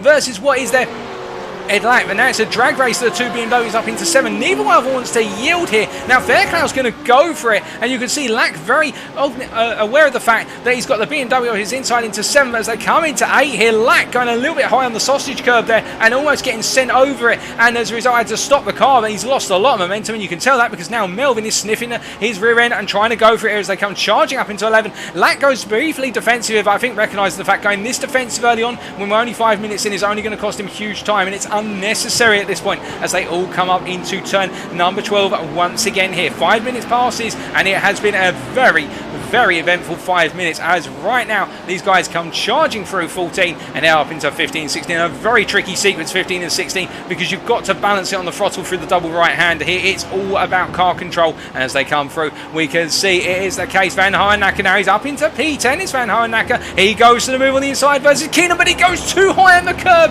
He collects the car though, but that rear right, I think the axle's going to be slightly damaged there. That suspension is going to be very rickety as a result, as we see Fairclough flashing his lights there like a man possessed and coming through the brake. I think trying to say to Van Hoyenacker, look, I'm coming through, I'm not in the same class as you, do not do anything about it, and he didn't do anything about it, and as a result now it is the case that Fairclough up into P11 as well, as we see Steve Norman 4 wide here versus Caruana, Keegan and Lack as they all come charging down. Keenan here just needs to stay out of the way, he doesn't need to get involved in this, as we see the three plows plus the yellow and black Ferrari there in the amateur class all getting caught up. Fairclough there making a move on what is King for P10 as they all come through, but it's really starting to build up. It is hitting temperature point here as they all make their way in towards turn number 7 right now. We see Keenan holding on as the pros are tripping over one another, and Keenan's just been allowed to stay at the front of this pack, but surely he's got to be sweating right now and thinking to the fact, well, if they're going to fight like this, what happens when they come through for me? What's going to happen for me? But in the meantime, I can tell you that Van Hoyenacker right now in P11, he'll be looking to try and get past Fairclough, who's in his way to Bland, as they all make their way through, and we can see that we've got a car going wide coming out 10. Oh goodness me, and what's happened here? We've got Lack who's had a spin. Now I think Lack was given a tap there, but it's also the fact we've got Stephen Norman dropping down the order like a stone as well, so both drivers very heavily affected. Let's take a look back. So as they're making their way out the corner here, we're going to see as they come up into turn number 11. So the Lamborghini driver went for it, and I think, well, it looks as though the Lamborghini of Norman just went wide, and I think there was contact there between what was Lack and I think that was Melvin, but that was very close to the corner. I'm not sure if there was contact between Lack and Norman. There may have been, it looked like there might have been a small tap, but the camera angle wasn't too good, but that's for the stewards to decide. I'm just a commentator at the end of the day, folks. Thank goodness I don't have to be in that steward's booth after this race. We see Sykes moving out the way there down in P31 right now as everybody presses on, and meanwhile up front, Will Fletcher in a very peaceful P1 right now. He's got a 7.5 second gap over P2 man Aaron Thompson here looking up our front order, but look there, you've got Matt Emmons in P3 right now, P2 for the amateur class. He's come up and he's got past Porter, but Porter keeping it nice and smart right now, and I think this was the one thing Porter was very aware of, the fact that when he did start right towards the front of what was the grid for the Silverstone 2-hour race, he was right up there was Porter. He just simply put himself under too much pressure and lost it, so this time he's just taking it nice and easy. You can see it in the body language of the car, it's not being pushed too hard. I think Porter is just looking to bring home a top 10 here. That will be what he tries to go for, as we see Lovesley there going charging wide like a wild stallion out of turn number 10 and head up into 11 right now, and it definitely looks as though Lovesley here is trying to get a move on. He's trying to secure that podium in the pro class here in this feature race. It would would mean a lot to Lovesley if he's able to do it, and that's why he is pushing so hard right now. As we look a little bit further down the order, we can see in P18 we've got Boshoff here, and with Kenny Herriman's into pit turn number 12. He's on the inside, and then you've got poor old Keenan here who's going to have to stay wide of the pair of them, and Keenan's probably thinking right now, give it up guys, just let me be. As they make their way into 15 and 16, as they come through, we can see their Boshoff just down a wide run. And I think it's going to be the case that Herriman's going to have the move here as they come across that timing line. And as they do, Herriman's on the inside, Boshoff on the outside into turn 1. There's only one way through this corner, gents, and we know who's going to take it. It's going to be Herriman's, but will Boshoff try and go for the cut back into 2 here? He's going to have the momentum as we see up front there. There's been a change of position between Caruana and King, but we'll come over to that very shortly. As we can see right now, Herriman's going defensive. He's got the move secured, Boshoff tucking in behind. Meanwhile, Caruana versus Paul King here. These two have been battling for what is P11 overall, but this is P5 in the pro class for some time. King being the lead Lamborghini of the two of them. They're both stacked up behind George Bland right now, who's no slouch himself. And as they come down to turn 6, you can see here that King's having to go very defensive, and Bland's giving them as much space as he can. I think what Bland's trying to do is trying to get them to go through, but in the process here, King hasn't taken the momentum, and as they come charging up towards turn number 7 again, Bland is still ahead, but look how this is compromising King, and King's got to be so careful to take that inside line because Caruana's just going to sweep through, and he does so, and as Bland now takes the outside line of 8, Bland has already been a cork in the bottle for these two, and it's the case that they've got to pass the other driver in the pro class and then break away, and I think Caruana's going to have it here as they come right through. As we see there in the rear view picture, Harry Melvin going a bit wide out of 10, and it's Caruana who comes through as Bland stays out of the way. Stephen Norman has just jumped to the pits, I've been informed, ladies and gentlemen, and we can see that Caruana using a little bit of runoff to get it done, but King now coming through as well, and behind you've got Harry Melvin who's trying to make it a 3-for-1 special as they come through turn 12, but Bland's not going to have that. He's going to let 2 through, but not all of them, and we can see meanwhile Evans versus Thompson. This is the battle for P2 overall. They come down to turn 1, no change. Meanwhile on the rear view picture we can see Porter versus Stock here. Will Porter be able to hold off the fast charging Nigel Stock as they come up towards turn number 2? I think the Lamborghini driver's going to go for it on the brakes. He's got a lot of momentum here. Is he going to go for it? Yes, he is indeed. And he's just got to synchronise it up onto apex, and he's got it. The sweeping apex means that he can get on that throttle nice and early, and he is up into P4. And that's P3 in the amateur class is Nigel Stock. He is making moves and doing them in that Lamborghini with aplomb. But as they make their way through, Lovesley now's the next one to chase after Porter, and it's Mikkel Andreasen just behind in the Audi, of course, and Dirk Bouts is the pro driver behind Mikkel Andreasen. As we see Matt Emmons here going for the move versus Thompson into turn 6. We only caught the end of that as they make their way through, but I think Thompson's going to have a comeback. Is Aaron Thompson, fast driver is the amateur there, as they make their way into the right-hander of turn number 8, and as they turn 7 I should say, as they come through, Emmons having to take to a little bit of runoff there in order to hold the position. He's got to be careful of that because the track limits multipliers will stack up after a time, and as they make their way through into 10, you can see that Emmons right now has got the move done. And where did it all start off? Let's take a look back. There's a case going down to turn 6, and you can see Emmons fainted towards the racing line, and that's what Thompson did. He moved onto the racing line to cover it and take a wide line, and he just simply got the move done there, Emmons, and then we were following it from that point onwards. But right now Thompson's got no comeback for the time being, but I can imagine if Emmons isn't able to break away or he gets caught out by 1 or 2 sausages, it may be an instant for him. Sausage curbs I'm referring to there, ladies and gentlemen, as they make their way out of turn and number 16 here. And meanwhile further down the order, hold on a second, what's happening? Navarro de Bova's off circuit, and Arjan Bakker as well has gone off. Now where's Bakker in all this? There's been an incident. Let's take a look what's happened.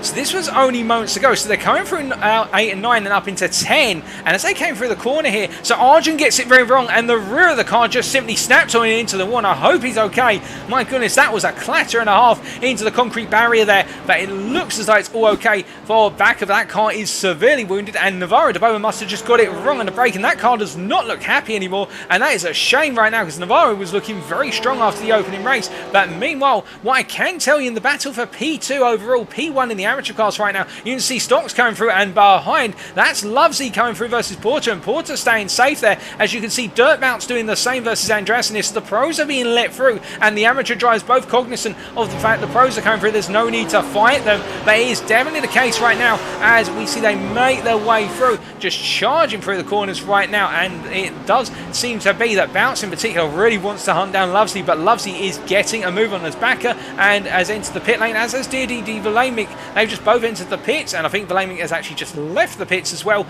and they press on all the same. Now looking a little bit further down the order right now, we can see Bland as he makes his way out of 10 here. He's in a bit of a no man's land right now. He's finally cleared. Also, he's let through the pros who were contesting the positions behind him and turning it into a little bit of a cork in the bottle and trying to use him as a spacing tool. But he's now clear of them. He's not going to be used by them anymore, and he just presses on. Meanwhile, Deegan Fairclough goes to the move here versus Andreasen. Of course, Fairclough in the pro class, Andreasen in the amateur class. This is for overall position, but not class position here. But it does look as though Fairclough has got the move done versus Andreasen, who hasn't lost too much time. He's flashing his lights here, I think, to try and get the message through to Fairclough that he's not going to go for the overtake here. But Fairclough hits the sausage curb there on the apex of 1 very high. You could see how high it launched the car, and as a result, now Caruana is going to come through here into turn 2.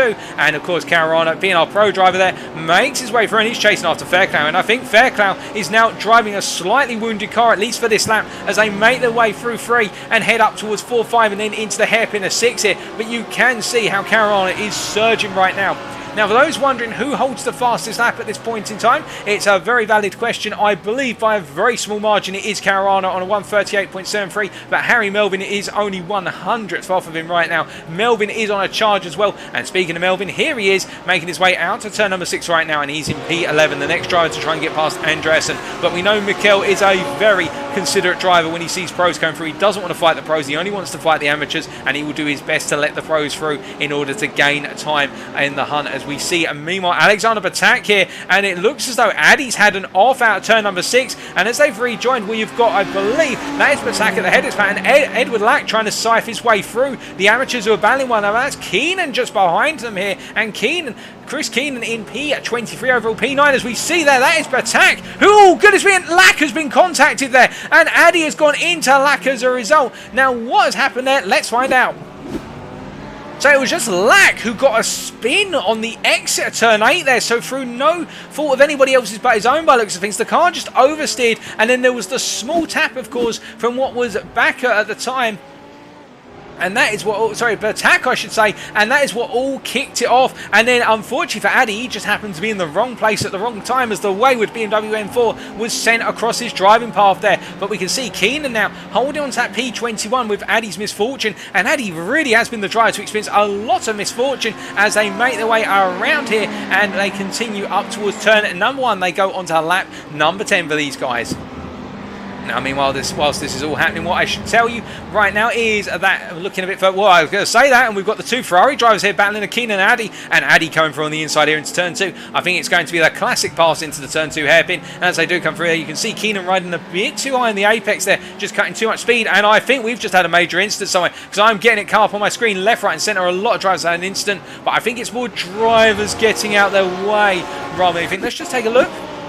So here's Dirk Bouts only moments ago coming up into turn 6. Now, what happened here? We can see Fairclough in the rear of your picture trying to come past what there was Caruana. And oh, goodness me, it was the case that Fairclough tapped the inside rear right panel of what was Bouts. But you could see that Fairclough did a good job to park the car and everybody went round there. So Fairclough showing great sportsmanship. That was very unfortunate for the pair of the drivers, however. But immediately Fairclough owning that and going on as he goes a bit wide there out of what was turn number 11 then coming through 12 right now, and you can see just ahead of him Bouts versus Porter here, and Porter gradually dropping down that order as we would expect, of course, like a slinky down a set of stairs as he makes his way through 15 and 16 right now, but he will bounce back, of course, in the battle for the amateur class as they make their way out of turn at number 16, and you can see Fairclough's the next one to come through, flashing his lights is Fairclough to say to Porter, look, just let me through, I'm coming through soon, do not fight this, and it is the case, a lot of light flashing from our pros today, and indeed from our amateurs as well, try and get the message through, but where will Fairclough go? He's going to go to the inside into 2 here, and we won't see Porter come through, and we see Kenny Harriman's doing the same versus Andreasen as they come through down into turn 2, and once again the Dane just letting Harriman's through here as they come into 3. Now looking further down that order, what I can tell you right now is Oistein Hereford here making his way in P17 right now. That's P11 in the pro class, coming through turn number 3. Had a bit of a difficult race so far as Hereford, as he comes charging up towards turn number 6 in very short order. He has got Jamie Dory just behind him, the Mercedes Monster behind the BMW Beauty as they come down into turn number 6, of course, and as they come through the corner, it is the case, no change at the moment, but I say that. Meanwhile, up front we can see Andreasen versus Porter here, and he's gone through on the inside into turn number 7, and I do think Porter lost out a little bit in the exit of 6 there, because you can see the speed difference difference between Andreasen and Porter. I think Porter in letting Kenny Heremans, who's just ahead of them through the pro drive-through, that's where he's cost it. And what's happened to Van Hohennacker, you ask? Well, I think he's just run a little bit wide, because I can see that he's just dropped down the order a little bit. I think he ran wide out of 6, and he's down in P24 right now. Our winner in the amateur class, not having a good time right now in this race. But of course, he's down in P11 in the amateurs, and we've still got the best part of what is 41.5 minutes to go, as Navarro Dabova has come into the pits. I'm looking out my pit window right now, but Navarro a long way down the order, I should say. As we see there, we've got the two Ferraris in front of Keenan versus Doherty here, and Keenan trying to hold off the fast charging Doherty as we jump on board with the roll bar of the Audi Sports driver here, the Irishman, making his way through turn 12 right now. And I think it is the case, he does close up very well in those acceleration zones on corner exit here as they make their way through 13, 14 to 15. And you can see Keenan, just as they make their way through the corner, really struggling returning in that Ferrari versus Doherty. And I think Doherty's actually having to lift. It's like, oh goodness me, and Doherty having to really time that. That was close. Now I think Doherty right there would have been absolutely on a knife edge as Keenan got it wrong out the final corner, and Doherty had to take evasive action to get out the way and get the pass done at the same time. That was very close. But meanwhile, what I can say as they make their way through, Thompson is just being passed right now by Caruana. Although I say that, it does look as though Thompson has got the momentum, but he lifts out of it into 7 here. So Caruana up into 4th right now, and this is phenomenal stuff from Caruana. He is flying right now. Of course, he started right at the back at the beginning of this race, and he is up into P4 already, and we're not even 20 minutes in, as we see Gareth Mills there, a lap down, moving out the way as they come charging down towards turn number 11 here. And I believe just behind we have got what is their King and Bounce just coming through the corner right now as they make their way through. And then we've got Matt Emmons and Harry Melvin. Emmons, of course, in the AM category, Melvin in the Pro category. He's just simply letting Melvin through right now as they change places. But it's definitely been back and forth for a lot of drivers as they've made their way around the circuit right now. And as we check in with our chat right now, we can see there a lot of greetings from south of Italy. Next week again, great racing. Jochen Siegert, they're not able to take part today, our driver in the amateur class, the Jägermeister machine, but we will look back at the chat very shortly. As I can see, Kenny Heremans right now has got what is Bounce and Fairclough, and oh goodness me, and Fairclough, they're going a bit defensive into turn 1, but then again I think Bounce didn't give him too much room to breathe as they both come out the corner. They're going to go 3 wide into turn 1, and Fairclough backs out of it, but there's contact. Oh goodness me, and Bounce and Fairclough, it does look as though those two drivers not happy with one another here as they make their way through 3, and I do wonder whether something's upset one of them previously, because that there did look as though they were both trying to take such a tight line into turn 2. Neither of them was going to make the corner at that rate, and you can see as they come storming down towards turn 6 here, the momentum they both have, and Heremans there will be great to break away. You can see Bounce literally trapping Fairclough on the inside of the turn 6 apex here.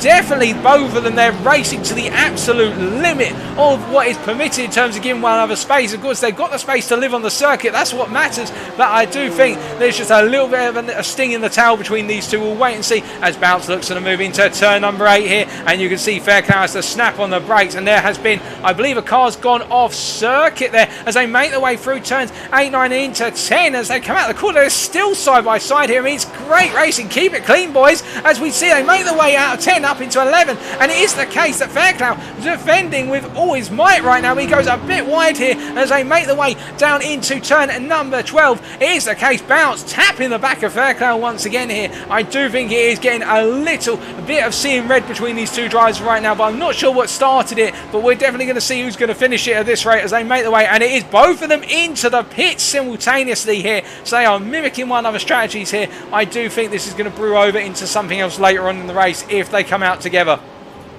But meanwhile, Matt Caruana in P3 as we are starting to see those opening pit stops right now. He's on the back of Nigel Stock. Here is the Luxim 24 driver, and I think Stock's not going to fight this one. No, he's just going to stay to inside line. There might even be a small lift as they're in identical machinery. But Stock here as he surges down with Caruana on his outside, on his left-hand side into turn number 6. As the camera flicks around, of course, we can see Stock there just simply backing out of it.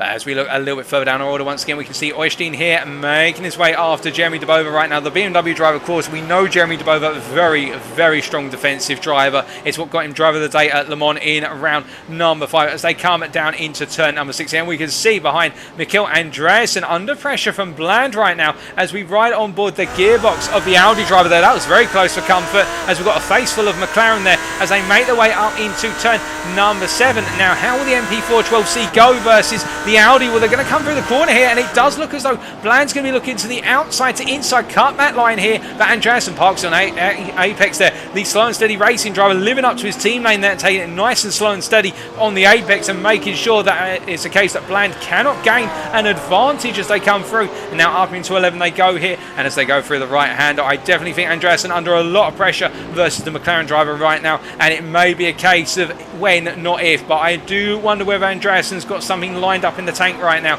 As we can see, he's coming a little bit defensive out of 12 into 13 and 14 he goes here. And Andreasen taking his time to rejoin the racing line there. Perhaps trying to fox Bland, trying to make Bland make a mistake or run off his ideal line for a brief period. But as they come out of 16, you can see how Bland has got so much more exit.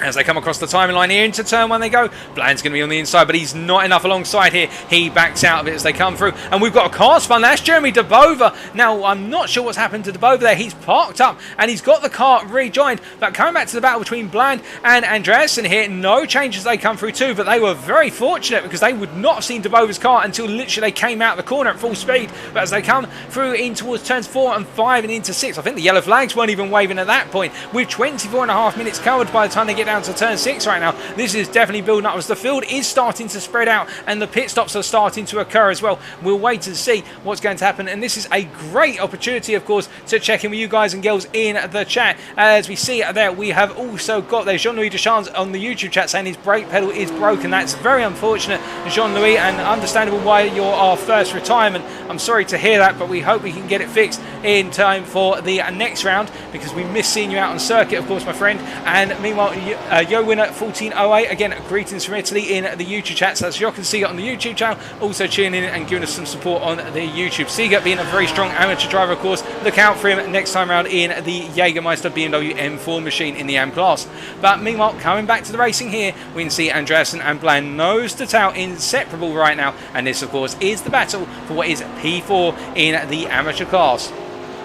Now, the big question for a lot of drivers at this point is, given the fact we're now into that midpoint of the race where some of the strategy really starts to come out, what do you do at this point? Have you planned to go long? Have you planned to go to the middle of the race? Or have you planned to go short? Now, if you've gone short, say to pit within the opening 15 to 25 minutes, we'll see some drivers who are already doing that. We've got Kenny Hermans, for example, who is in the pits right now. And we can see Hermans here parked in his pit box and just getting the car serviced. This is to, of course, go for an early undercut with there only being a single stop expected. Meanwhile, if you're going late, you're going for that long overcut, you're priding yourself on your consistency on that opening stint, but also staying out of the carnage, staying out of the instance and gaining places where everybody else is fighting. So those are the big questions that are on the minds of our different drivers right now. And well, I can definitely tell you that as things stand, Stock right now, Nigel Stock in P3 leading that amateur class, and he has got a sizable gap to Matt Emmons. Here's Nigel Stock, and then here is Matt Emmons by comparison, just making his way up into turn number 7 right now. And that is the delta between these guys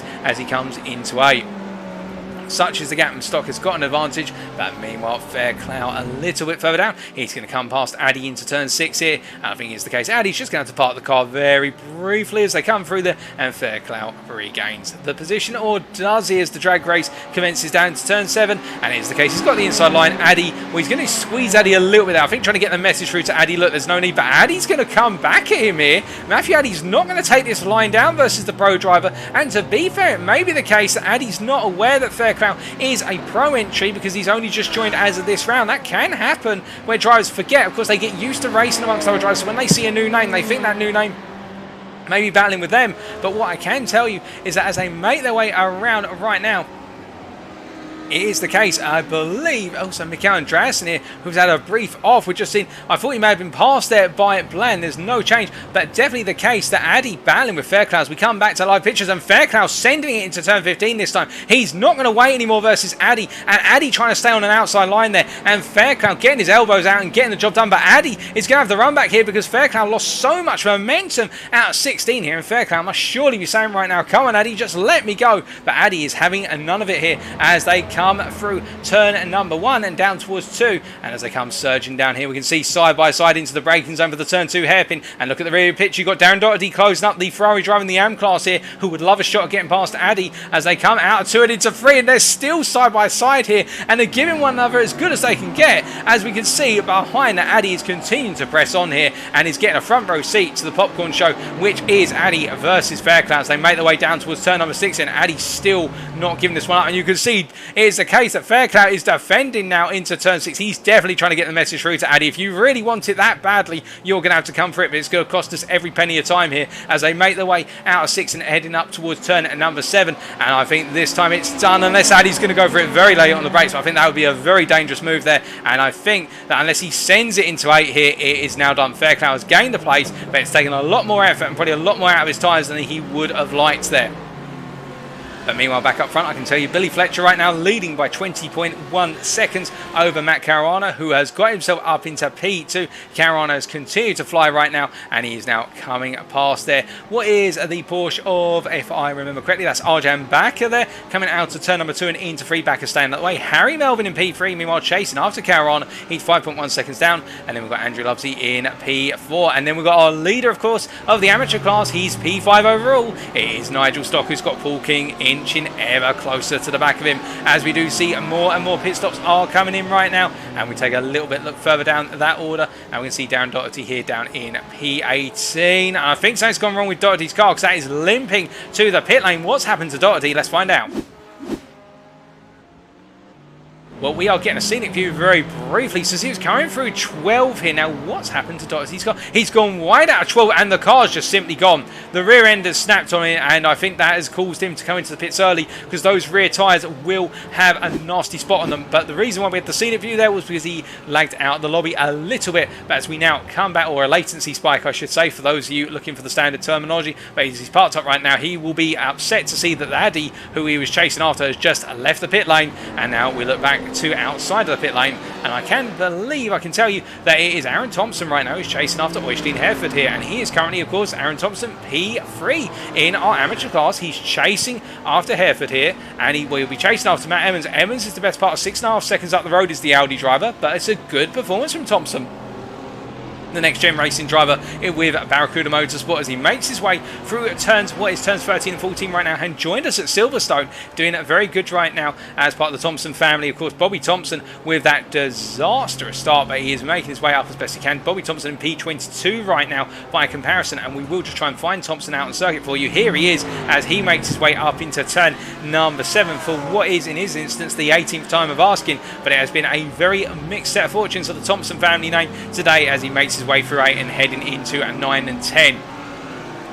Now we can see that Hereford is into the pits, as is Aaron Thompson. They're both into the pits. Oh, well, no, Thompson's still out on circuit. Neither of them into the pits right now. Our time screen is just showing some glitches there. But what I can tell you whilst this is all happening, Ben Hicks is chasing down Jamie Dory right now. And as we ride on board here with Ben Hicks coming out of the final 2 corners, you can see the differences in line there, where he has to take a wide entry line next. He's got the dirty air off the back of Dory's car, and that's costing him the ability to carry the momentum through 15 and 16. Now as they come into 1 here, we would expect the Lamborghini will be the stronger car of the 2, because it's got the mid-engine rear-wheel drive, so it's got the engine placement towards the rear, which gives it the flow through for the corners. But it does look as though Dory very strong in that Mercedes right now, just giving it all the grunt it's got. But he goes very deep into 2, but remember 2 is a very wide exit apex, and as a result he's allowed to go wider. He doesn't lose as much time as he would from a tighter exit hairpin. It's not like, say, the turn 8 hairpin what would be at the Nürburgring GP circuit. No, here you've got that very wide sweep exit, which gives you the ability to make mistakes or go deep, and it's not really a mistake. But as they come surging down into turn number 6 once again here, we can definitely see the fact that Hicks is closing here as he gets the car rotated. And that's the difference to the drivetrain. You can see there how much more effort it looks like Dory's having to put to get the front end round, because that engine's got to be lugged around on the front of the car. It doesn't want to turn, whereas in the case of Lamborghini we're right on board with, it just wants to slide through that apex as they make their way into 8 here. And I definitely do think that Hicks is going to be in attacking position very soon as they come rip-roaring through turn number 10 here and head out down towards 11. But this is when the Mercedes opens up. It's got the engine power here, and it's got the stability on exit that the driver doesn't have to worry about settling that rear end out as much anymore, because it will natively understeer rather than oversteer. Lamborghini wants to oversteer when the power goes down a lot, because the rear wheels get lit up and that causes the rear of the car to sway, and as a result that's the difference between these two, and that's why we're seeing Hicks closes up so rapidly through corners. But as soon as we get onto those straights, particularly those medium speed exits, that's where Stock is so strong, not Stock, my apologies, Dory is so much stronger because he's able just to put the hammer down. Meanwhile it's the case that Hicks has to wait. But a very nice comparison between the two of them there, and you can see those different lap times. And behind, Fairclough is closing at a significant rate of lots right now as they make their way through turn 1, and Fairclough is all over the back of Hicks here, and as they come surging down towards turn number 2 here, Fairclough's going to have that inside line. Now will Hicks fight this, or will he let Fairclough come through? Now, of course, do keep in mind that Deegan Fairclough has already had a pit stop, as has Hicks here, so this is battling for proper position on track. Hicks did not fight it in. I think he's hoping that Fairclough will pull him up towards Dory here, because it's the case that Fairclough right now is absolutely flying.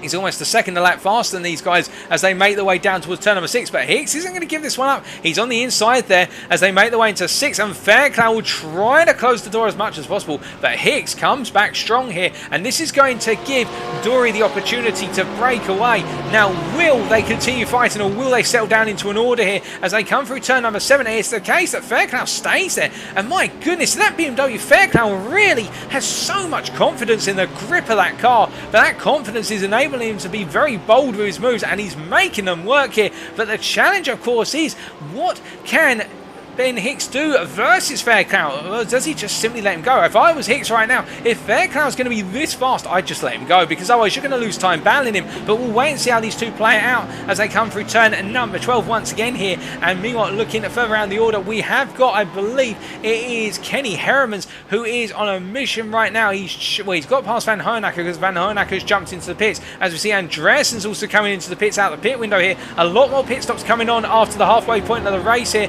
as we see coming out the pits there. Is that Matt Emmons just coming out? So Matt Emmons has had his pit stop here, and he rejoins in traffic effectively, but it's not too heavy a set of traffic here, because most of the drivers are either ahead of him on circuit already in their pro drives. It's Lovesey and Heremans I'd be most concerned about, and we can see that Keenan moving out of the way immediately, not getting in the way, as we see Lovesey and Heremans will go charging off into the distance. Matt's probably hoping right now, and then he can focus on running. And I should point out that out of our amateur drivers in the battle for the top 5 of the amateur class, Emmons was the first of them to pit. So Stock, Bland, Porter and Broughting have yet to pit, all 4 of them, but they are pressing on all the same as they make their way through the double right-hander of 15 and 16.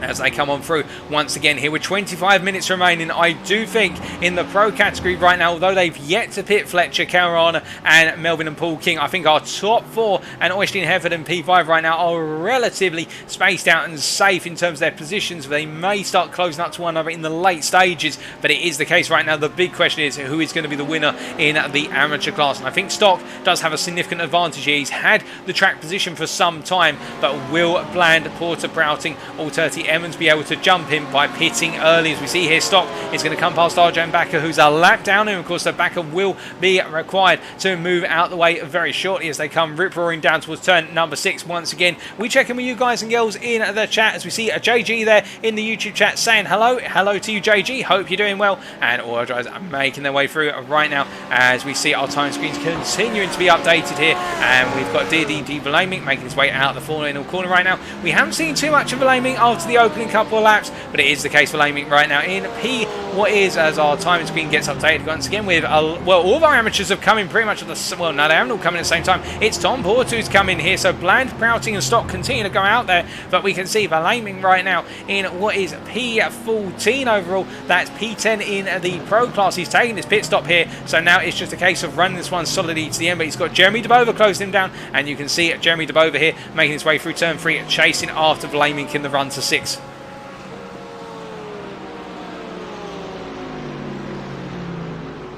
Here's me just taking a brief sip of water there, if you don't mind. But as they make their way down towards turn 6 right now, we can see not too much at the moment. It's definitely going to build up into a showdown within the last 15 minutes, given the pace. Jeremy Debova, that last lap, a 1... Well, there's his pit exit lap right now, so we don't have an indicative lap, but last time at DD Blaming was a 1:40.8, and we believe Debova is looking at the low 40s, so he is gradually closing, but he needs to get those tyres into the optimum zone before he does. As we see behind right now, we've got Aaron Thompson and Bobby Thompson here, the two Mercedes drivers of the two different classes. Aaron, of course, being in the amateur class, meanwhile Bobby being in the pro class here, and I'm sure they're going to do a position swap very shortly, because it wouldn't do well for the amateur to be held up by the pro driver as they come through turn number 11 here for what is the 22nd time of asking. As they come up into turn 12, where will they make it happen? I think it'll be on the start finish straight or in the run down towards turn 2, because Bobby is getting closer to Aaron. And as they surge through here, you can see now Aaron is definitely holding up the pro driver here as they make their way through 15 and 16, but it can be afforded for a time, but after that it will be the case they've got to let go. And meanwhile, George Bland is just coming out the pits right now. Now, where in all of this, of course, your big question may be, where's Tom Porter? Well, Tom Porter is only now just coming out of turn number 11 into 12 here. So Porter has lost out massively in the pit stop stakes here. So he's dropped out behind Mikkel Andreasen, behind Alexander Betak here. This has not worked out well for Porter. He's down to P8 or P8 in his class and P21 overall. And it's Van Hohenacker who's all over the back of him right now. Both of them have pitted, of course. And, well, Bland coming out the pits here. He's come out in P13. That's P3 in the amateur class here. And I can tell you that Emmons, who pitted earlier on, he's in P9 right now, and he's got a sizable gap to Bland, but it's Nigel Stock right now who the big question marks on, and Stock is into the pits. Now this is a critical pit stop for Stock, because if he gets this right, he will come back out in the lead and have some spare change available, but we will wait and see. As we see Emmons right now making his way through turn at number 10 here. The Audi driver is on a charge. It should be pointed out his laps have been consistently low 40s over the last couple of laps, almost matching his best of the race so far, 39.88, but he is on a charge right now, is Emmons. But Stock is in that pits, he's in his box right now, they're servicing the car. What is going to happen? Of course, there's only 21 minutes remaining, and Stock is leaving his pit box already, so I think Stock has got this one wrapped up in terms of strategy. It's all about Emmons hunting him down, but we know how fast Stock is in terms of his lap times. Now, where's Emmons in all this? He's coming out the final pair of corners. Stock is going to stay in the lead of the amateur class by a considerable margin here, and I think for Emmons it's all about focusing on that P2 right now, trying to hunt down Stock if he can over the remaining time here. But it is definitely the case. Stock has re-emerged from the pits as in P6 overall, and he is the leader of the amateur class with 20.5 minutes remaining in this 1 hour race. As we see a little bit further back right now, it's the case that Porter down in P23, he's had to let Van Hohenacker through. Van Hohenacker has found a way through off screen as they make their way through turn number 12 here, and it is the case that Porter having to press on as he's got Dirk Bouts just ahead of him, and Bouts will be coming through Van Hohenacker very shortly as Porter makes his way through 15 and 16. Now, meanwhile, Chris Keenan here, down in P29 overall, the number 176 driver, heading down towards what is turn number 6. And you can see just ahead there, you've got Mark Sykes, and I believe that is... No, Mark Sykes a long way off, in fact. My apologies. Lamborghini drivers there. Getting them all confused, but we can see Sykes here in P28 in a very quiet race right now. And then Gareth Mills and Navarro Debova here. This is the battle for P30, Bruin. In the amateur class, this is the battle for P15. And Mills getting close to the back of Debova into turn number 2 here. But you can see how the two have got very different lines. And it's the case that Debova going very deep into the corner, and Mills having a very nice run as they make their way out of the corner here and head up towards turn number 6. Now, it's going to be a drag race, but we know the Porsche and the BMW are very similar in terms of straight line speed, albeit the Porsche has a very slight advantage in clear air when they're both in clear air. But of course, Mills will have the slipstream of the Porsche ahead of him. He's looking for a potential move into 6, too far back to make it happen, just a feint there and a sniff of a move. But as they make their way through the corner, you can see Debova has actually gone a little bit deep, and Mills is inching closer here as they make their way through the corner. And meanwhile, what I can see a little bit further up the order, I can tell you that Bobby Thompson right now has just got past George Bland for P13 overall, and he's making his way through as rapidly as possible is Thompson as we look around the field right now. We can see that Keenan moving out of the way as a little bit further down. Meanwhile, we've got Dirk Bouts, who is closing up to the back of Van Hohenacker right now. The Belgian driver here trying to do everything he can in the number 1 car to close up and get past Van Hohenacker as soon as possible. So remember, they're not in the same class, and Bouts in P14 right now in that pro category. It's been a difficult race for him. But meanwhile, I can tell you one driver who's trying to turn this race around. He's doing so as quickly as possible here. Bobby Thompson, he's on the offensive versus Vlaming. Did Vlaming is going to take to the racing line here through 5. And as they come up in towards 6 here, I think Thompson's going to try and sling it up the inside before they get to that braking zone. He's got the momentum here. He just needs to now on the brakes and stop Vlaeminck trying to cut it back. They come through the apex of the hairpin here, and you can see Vlaeminck's got no way through. It has to go wide and deep. And as a result, Thompson up into P12 right now with a classic move into turn 6.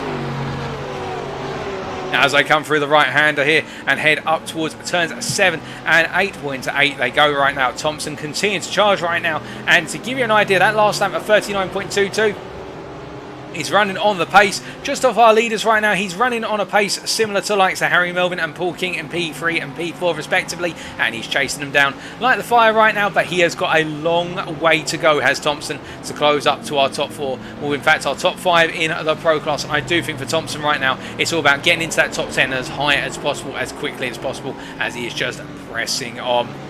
Now, meanwhile, looking around, hold up a second. That's Matt Emmons there. Now, Emmons, I think, has had a moment because he's dropped quite a way down the order. He was very comfortable moments ago. What's happened to our P2 man in the amateur class?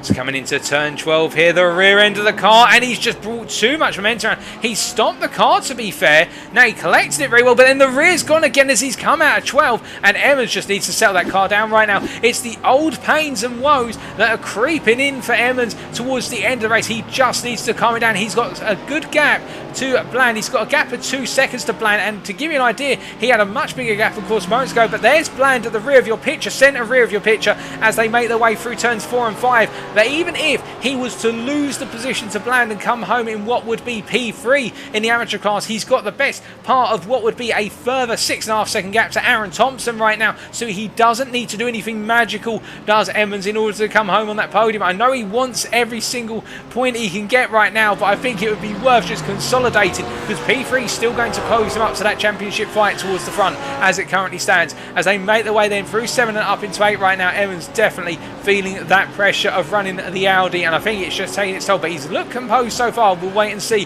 what happens further, as we've still got 16 minutes of racing to go here, and we see just ahead of him, that's Ben Hicks versus Bobby Thompson. Thompson sweeps around the outside of Hicks through turn number 11 there as they make their way through, and I believe Bland has just had a major moment. Bland's got it very wrong. What's happened out of 11?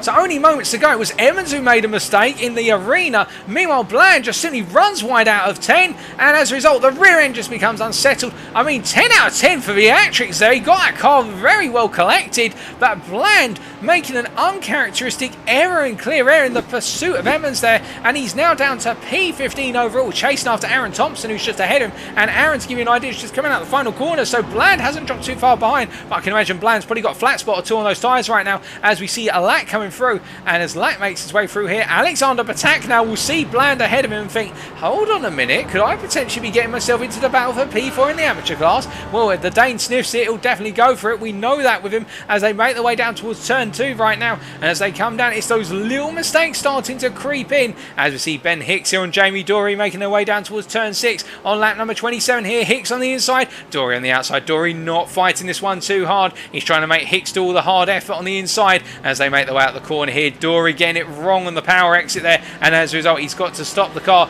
in terms of lift off a little bit to settle it down. And as they make their way into turn number 7 here, it is the case. Hicks now up into P9 and pressing on as they make their way up into turn 8 right now. And really the narrative of this race, it has definitely been a very challenging circuit as the Hockenheimring, and it has caught out a lot of drivers here. Just those small little mistakes or running too high or too wide on the curves, particularly in the mid-engine rear-wheel drive cars. We have seen time and time again the mid-engine rear-wheel drive cars, the Lamborghinis, and also the Porsches just being caught out, and the Ferraris even as well, particularly the Ferraris in the amateur group.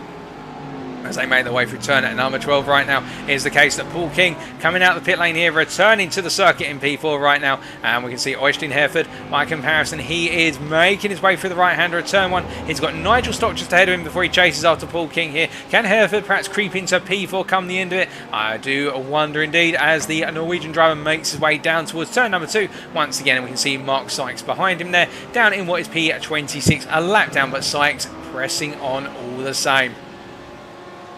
But meanwhile, looking back to our battle for P8 here, we can see it's Dory versus Hicks here. And, well, after being passed, Dory has really come to life in terms of chasing Hicks down. And I do wonder whether it was just a quick swap for position and then they decided to go charging once again here. But it's definitely looking very strong right now. As we take a look in with Hyperio08 in the Twitch chat right now, is it fixed or open setups? So our drivers are all required to run the iRacing high downforce setup. I believe they are allowed to tweak a small number of options, including, say, their brake bias, but they do have to run a very similar set of setups, all within the iRacing high downforce category. So it does, I believe it is fixed with some minor tweaks, if we can answer that question for you there. Meanwhile, as they make their way down into turn 7 here, it's side by side between Dory and Hicks here. It's really come alive after turn number 6. As they come into 7 here, we can see Hicks holding that inside line as they make their way out of 8 and into 9 and 10. It is the case right now. Dory looking very aggressive here as they make their way through the corners, and well, as they come down towards turn number 11 now,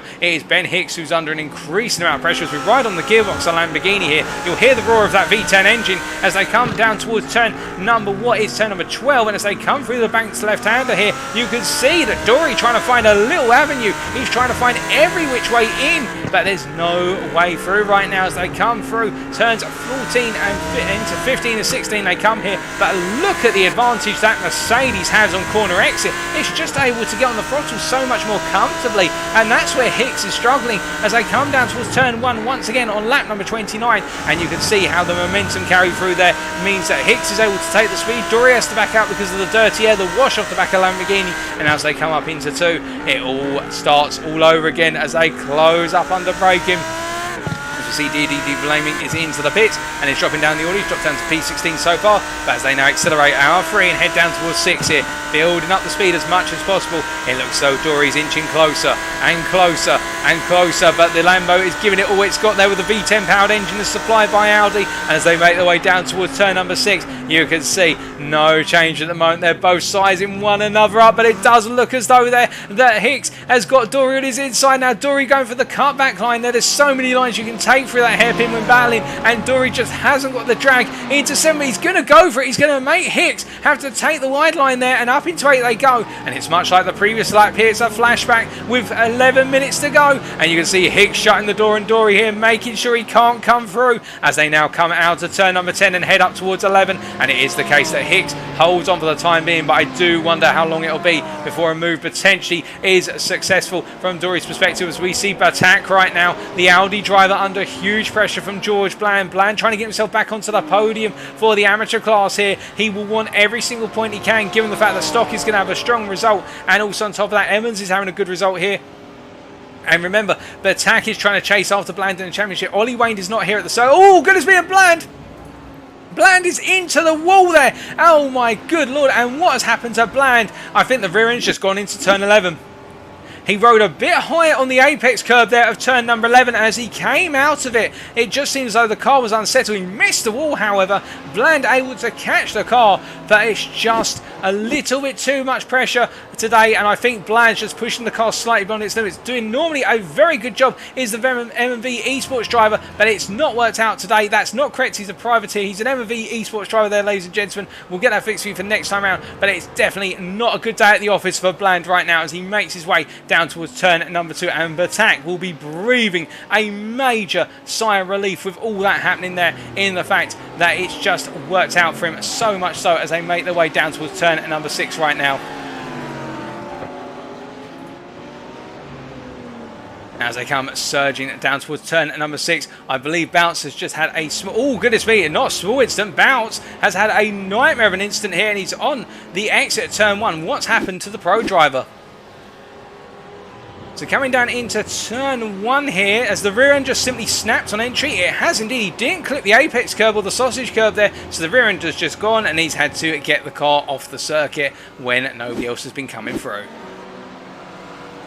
But as we can see there on our timing screens, the field has spaced out a little bit right now. The closest battle really on circuit here in terms of within our top 20 is Hicks and Dory right now, although Prouting is closing up on DDD Vlaming, but Prouting of course in the amateur class, Vlaming in the pro class, but he may be able to gain an overall position with 9 minutes to go right now. It is starting to calm down a little bit as we do see there Katie Eames' prediction in the Facebook chat about Evans for the AM win if he avoids the sausage curbs and Stock messes up. Well, I do think that right now, subject to anything happening, we do not wish it, and there's no need for the commentator's curse here, but Stock, this is going to be a long awaited potential win. He's got 8.5 minutes to go here, and Stock has been kicking himself in the past for thrown away results, and he's just got to bring this one home right now as we see Paul King versus Harry Melvin here. They've just made the switch of position for P3 and P4, both Ignium Motorsport drivers here as they come into turn number 8. As they come out the corner here, I think it's the case, King versus Melvin. They're keeping it nice and clean right now as they come out of 10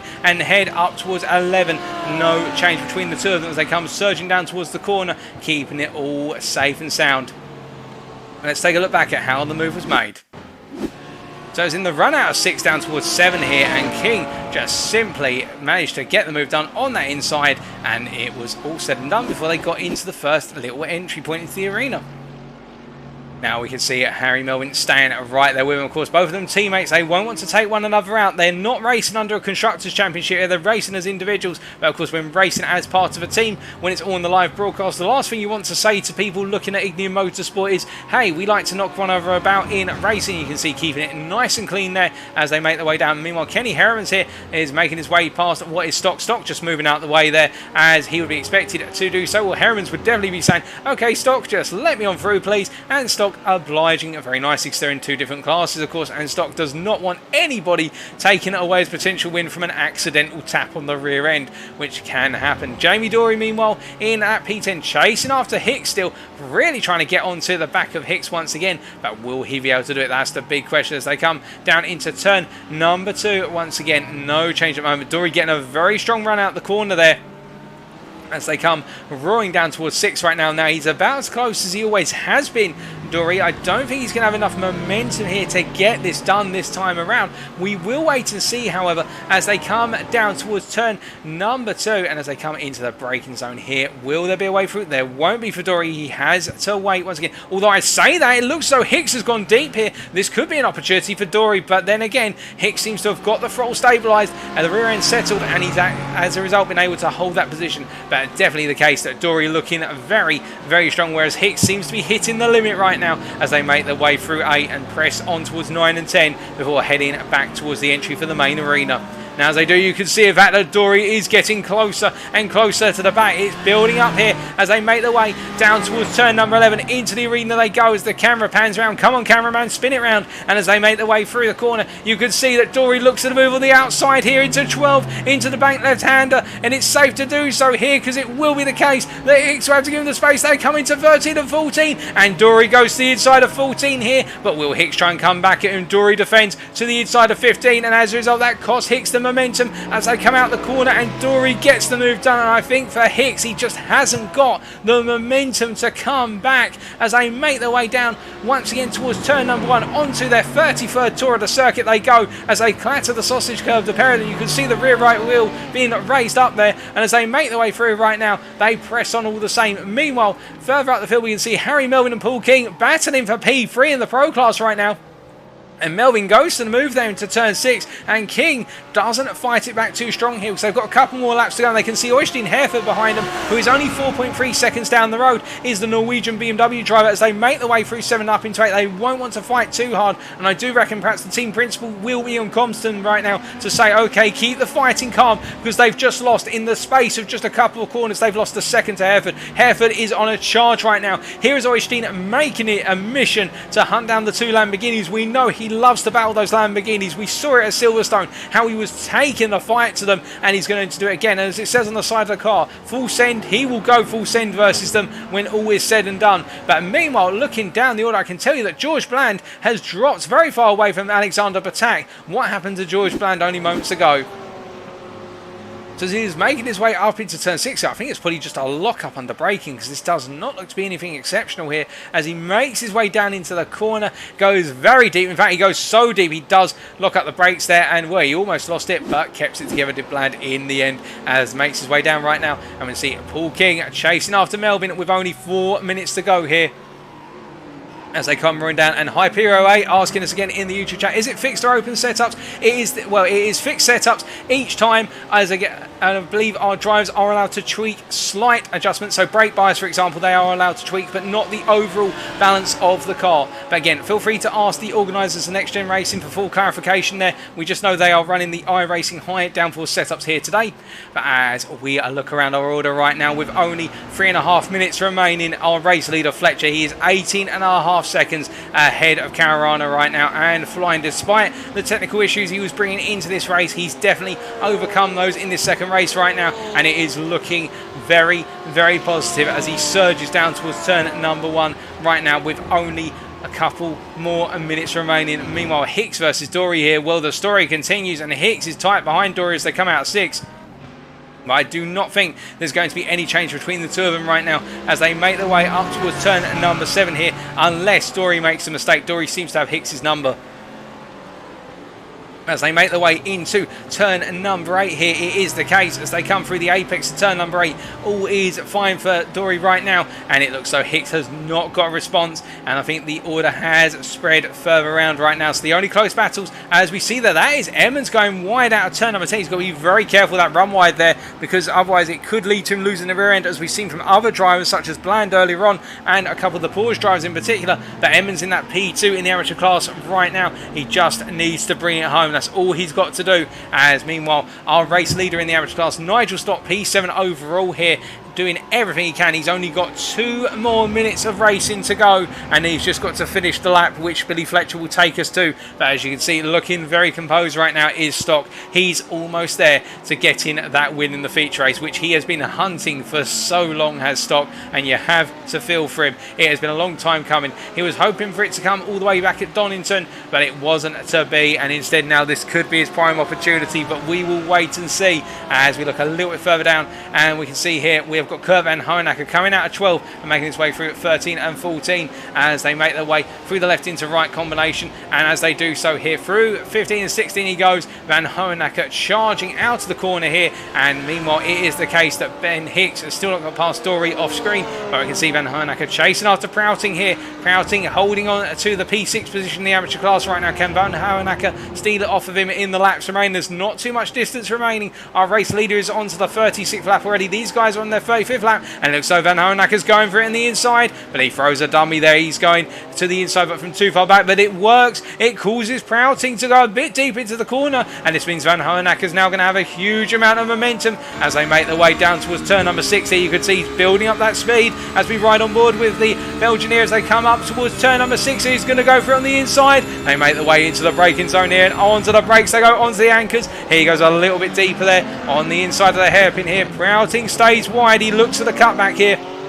but he can't quite find it as Van Hoenacker blocks very well indeed there. And as they come out the corner, it is the case right now that they make their way through into turn 7. Van Hoenacker up into P18, that's P7, or sorry, P6 in the amateur class, as Prouting has no comeback for the time being.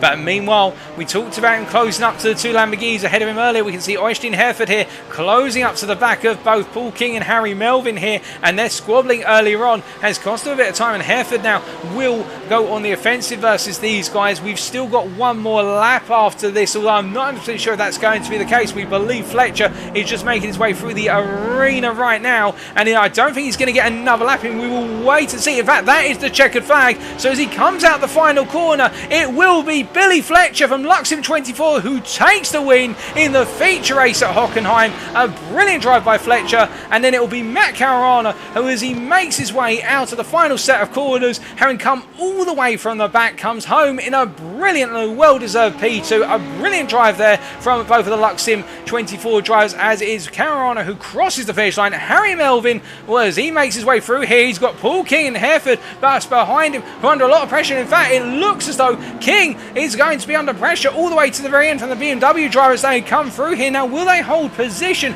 We'll wait and see as they come through. as they make their way through the final set of corners here. I think it is Harry Melvin who just about holds on to bring home P3 overall. And in the pro class here, as they make their way out the final corner, it is Melvin who comes home P3. Then it is King in P4, Oisley Herford in P5. Then Kenny Herrimans who misses out in the battle for the top 5 in P6. And then Nigel Stock, he's done it. He brings it home in the win in the feature race in the amateur class. Oh, he will be jumping up and down in joy about that. What a brilliant drive from the Lamborghini driver. Andrew Lovesey in the pro category, P8 overall there. Then Jamie Dory just holds off Ben Hicks the end for P9, Ben Hicks P10, then Matt Emmons comes across the line in P2 in the amateur class. A brilliant drive from Emmons. Edward Lack makes his way out the final corner as well here to come home P12 overall. And then it's going to be, as he makes his way through the final corner, Alexander Betak, who brings home the rather cursed P3 position in the amateur class there, picking up where Bland and Andreasen and Van Honacker fell by the wayside. Jeremy DeBova comes home P14 overall. That is P11 in the pro class. And Didi de Vlamink there just behind him. George Bland P4 in the amateur class, P16 overall. And Mikkel Andreasen, who's already completed his race, P5 in the amateur class there. But a brilliant set of drives from our drivers. But how about it there, folks? As he makes his way around, you can see flashing the lights there. He will be in utter joy right now. Nigel Stock has done it, bringing it home in the feature race with the win in the Lamborghini. A fantastic drive, as we see there Paul King in the end holding off Hereford. Oystein showing just how competitive he is with the Lamborghini drivers, and you see them side by side here as they make their way down towards turn number 11 here, turn number 7 here. Both drivers very pleased with their battling results. A brilliant load of racing, and Matt Emmons as well. I think he will have a grin from ear to ear. He's finally put to bed the curse of the feature race, and he's been able to bring home a solid result as he comes down towards turns 11 and 12. Into 12 he goes right now. A brilliant drive there from Emmons as he brings home the car. And Bland, I think it's a day to rue. It didn't quite work out for Bland in either race, but still some good points on the board for that championship lead. He's going to get the lead back off of Olly Waind, with Waind not racing tonight, but of course Bland not able to capitalise on Waind's absence as much as he would have liked to. But that is the feature race, ladies and gentlemen, and do not go anywhere. We'll be back in approximately 3 to 5 minutes for post-race interviews with our race winners in both of the classes.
Alrighty, ladies and gentlemen. Well, without further ado, we'll get our post-race interviews with our race winners for the feature race underway, and we'll be kicking off with our winner in the pro category, and that was Billy Fletcher, the number 38 driver. So let's get him in the interview room. Hello, Billy. Can you hear me? Hello there, Paul. How you doing? Not too bad, thank you. But more importantly, how are you doing after a brilliant win in the feature race? It's probably about the most I could have done tonight, to be fair. After spooning it off by myself in race one, I kind of had to look to the feature race. So once that happened, it was game over a little bit with the short race. So just taking a step back, although you probably won't want to recall it too much, what happened in the sprint race? Because you're running a strong P3, and I believe it was just coming out of turn 3, the car went wide? Obviously, as you're aware, I'm running quite a different monitor to what I usually run after the move we've made and my ultra wide getting damaged. And I'm so used to where the front of my car is, I can see it on my old monitor. I can see where the front right of the car was. And I lost concentration for just a split second, aimed the front right of the car at the AstroTurf, not realising I still had another foot of car that I can't actually see anymore. And yeah, I touched the grass and that was it. I felt quite stupid and quite red-faced at that moment. Oh no, but to be fair, whilst you're red-faced at the end of the sprint race, you definitely bounced back in the feature race. Just take us through the opener, because you started obviously quite high up, given the fact that you'd had the disastrous sprint race, but you seemed to come through very quickly past the amateurs who started around you, and then was it just a case of managing the race? Yeah, I mean, obviously I was keeping an eye on the likes of Matt, my teammate Matt and Bobby Thompson, obviously the Ignian boys, the likes of Harry and Ben, etc., because I knew they wasn't going to hang around, but I kind of wanted to save as much fuel as I could to shorten the pit stop as much as I could, as well as try and pull the gap. And I seen Matt had kind of worked his way through to the top 10 pretty sharpish, and I kind of, once I see Bobby had an issue, and I just sort of like kept an eye on Matt where he was and as he was coming through the field. And lucky enough, we just had enough pace to keep that gap to him. I think he gained by about 4 seconds once he got through to second place and after the pit stop phase. So yeah, it was just a case of managing it and keeping the gap to him, really, because I know how quick he is around that track. Yeah, I can see that he's teasing you a little bit in the post-race drivers' room at the moment, and we can see Matt Caruana on Twitch saying, "Let's go, Billy. We love you, Billy." And with that in mind, going ahead to the next round at Monza, then also known as the Citadels, the Cathedrals of Speed, what can we expect from yourself at the Italian circuit? Hopefully the same again. I've got myself triple set up for monitors. I've just not got a stand yet. I'm hoping to have that ready for next Wednesday. If not, it'll be just a kind of just damaged invitation, really. We'll just try and stay ahead of the Ignian boys. I'm quite happy for Matt to keep winning, because I think he's probably just a bit too far away in the championship now to catch me if I can keep the decent results up. So yeah, it'd just be a case of damaged invitation again, really, and see how we get on. Well, definitely look forward to seeing you out on circuit once again in a week's time. But congratulations on the win in the feature, and we look forward to seeing you at Monza next week. Thank you very much. See you next week. All the best. We're hearing from Billy Fletcher there, definitely happy with the performance and turning around what was a disastrous performance in the sprint race course. And mentioning there the technical issues with regards to the monitor he normally races with being damaged, and as a result having to switch to a smaller set of monitors and having to adjust that, of course. Something to adjust to on the fly, but putting in the hard work, the hard graft to bring home that feature race win, as we now bring on board our amateur race winner of Nigel Stock, as we just bring him in.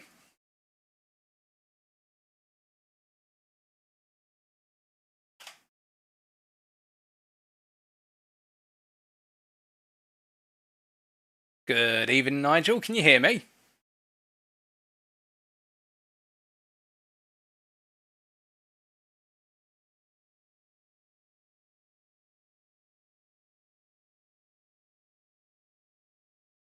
Apologies, ladies and gentlemen. Nigel, can you hear me?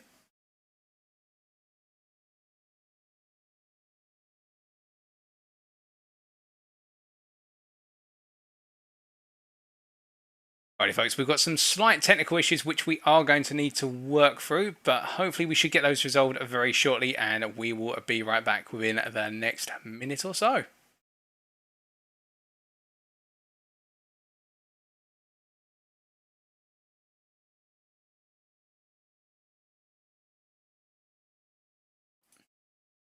So, welcome Nigel.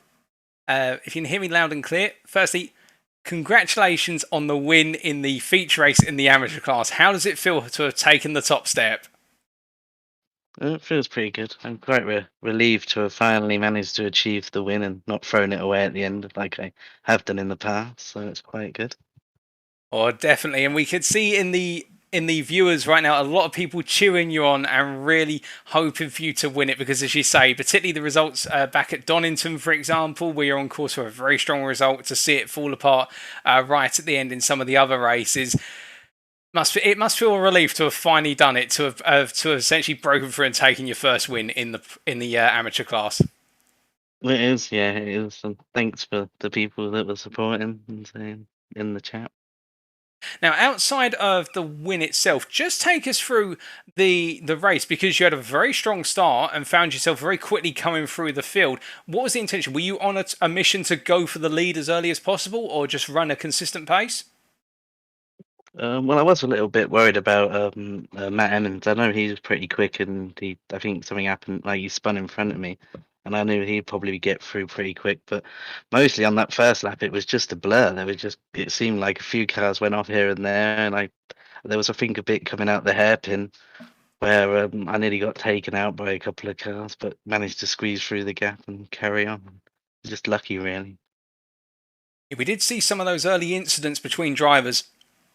And I think our stewards are going to have a very full inbox come tomorrow. They probably wish they didn't have all the admin to do with regards to incidents, dare I say it. But you managed to stay clear of it. And from that point onwards, once you'd taken the lead, or really were in the hunt for the lead, just take us through the strategy element, because we know strategy is one of your strong points. Before the pit stop, I was just trying to just keep a good distance between me and second, and then after the pit stop, so I got a pretty decent gap. So I was trying to look after the left front because it was on about 72%. So I was just trying to look after that, and there was a few pros in between me and the second, so I just sort of let them go and just try and keep the car together and just get over the line, really. Oh, it definitely showed, particularly towards the end. We could see as the pros were coming through. I think it was Kenny Hermans who came through on the start-finish straight. As soon as we saw him get up close behind you, you were immediately over to the right-hand side, as if to say, I don't want anybody near me. I just want to bring the car home.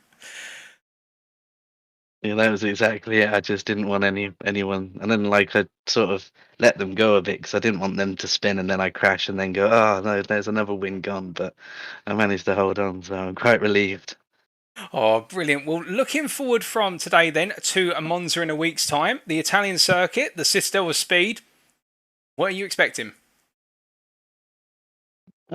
Just the same again, hopefully. But if not, then just try and collect some more points because I think I got a third in the first one and a first in the second one. So that's a good collection of points, and just try and focus on catching up to the ones in front, and try and focus on, like I said before the race, of trying to catch up to get around the top 5 sort of area before the end of the season, really. Oh, definitely. And we look forward to seeing what you can do at the Italian circuit in a week's time. But thank you very much for joining us in the interview room, and congratulations once again on a well-deserved win. Thanks for having me. Yeah.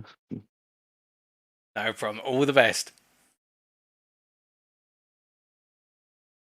Well, a brilliant drive there from Nigel, and you can hear it in his voice, the happiness with regards to finishing on the top step at long last after those races prior.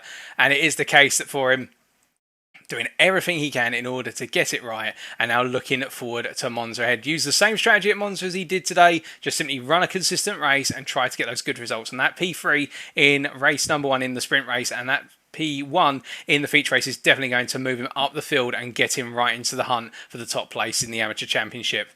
But with that, ladies and gentlemen, that brings to a conclusion our proceedings for tonight. Thank you very much for watching round number 7 of the Next Gen Racing GT3 iRacing Season 2 Championship. If you do want to know more about us at the Next Gen Racing community, why not check us out, our official racing website, that is nextgenracing.co.uk, or our official Facebook group, that's facebook.com/groups/nextgenracing. I'd also like to say a big thank you to our partners, Apex Racing Academy and Next Level Racing, so apexracingac.com or nextlevelracing.com, for being our principal sponsors and without whom this series would not be possible.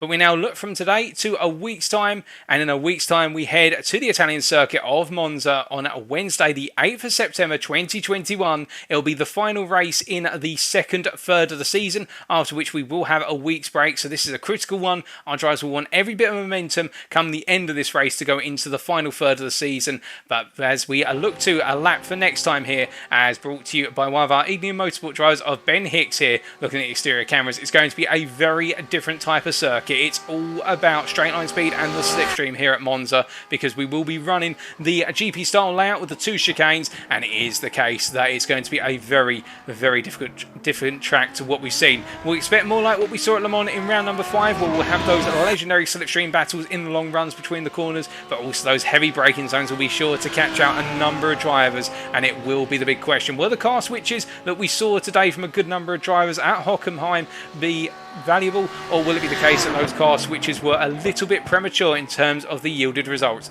We'll wait and find out, but until then, ladies and gentlemen, thank you very much for tuning in. I have been your host, Paul TX141 Walsh, also known as Britain a Spit, and until next time, remember to stay safe, stay well, stay smiling, but most importantly from us here at the Next Gen Racing team, remember to stay on track. Good night.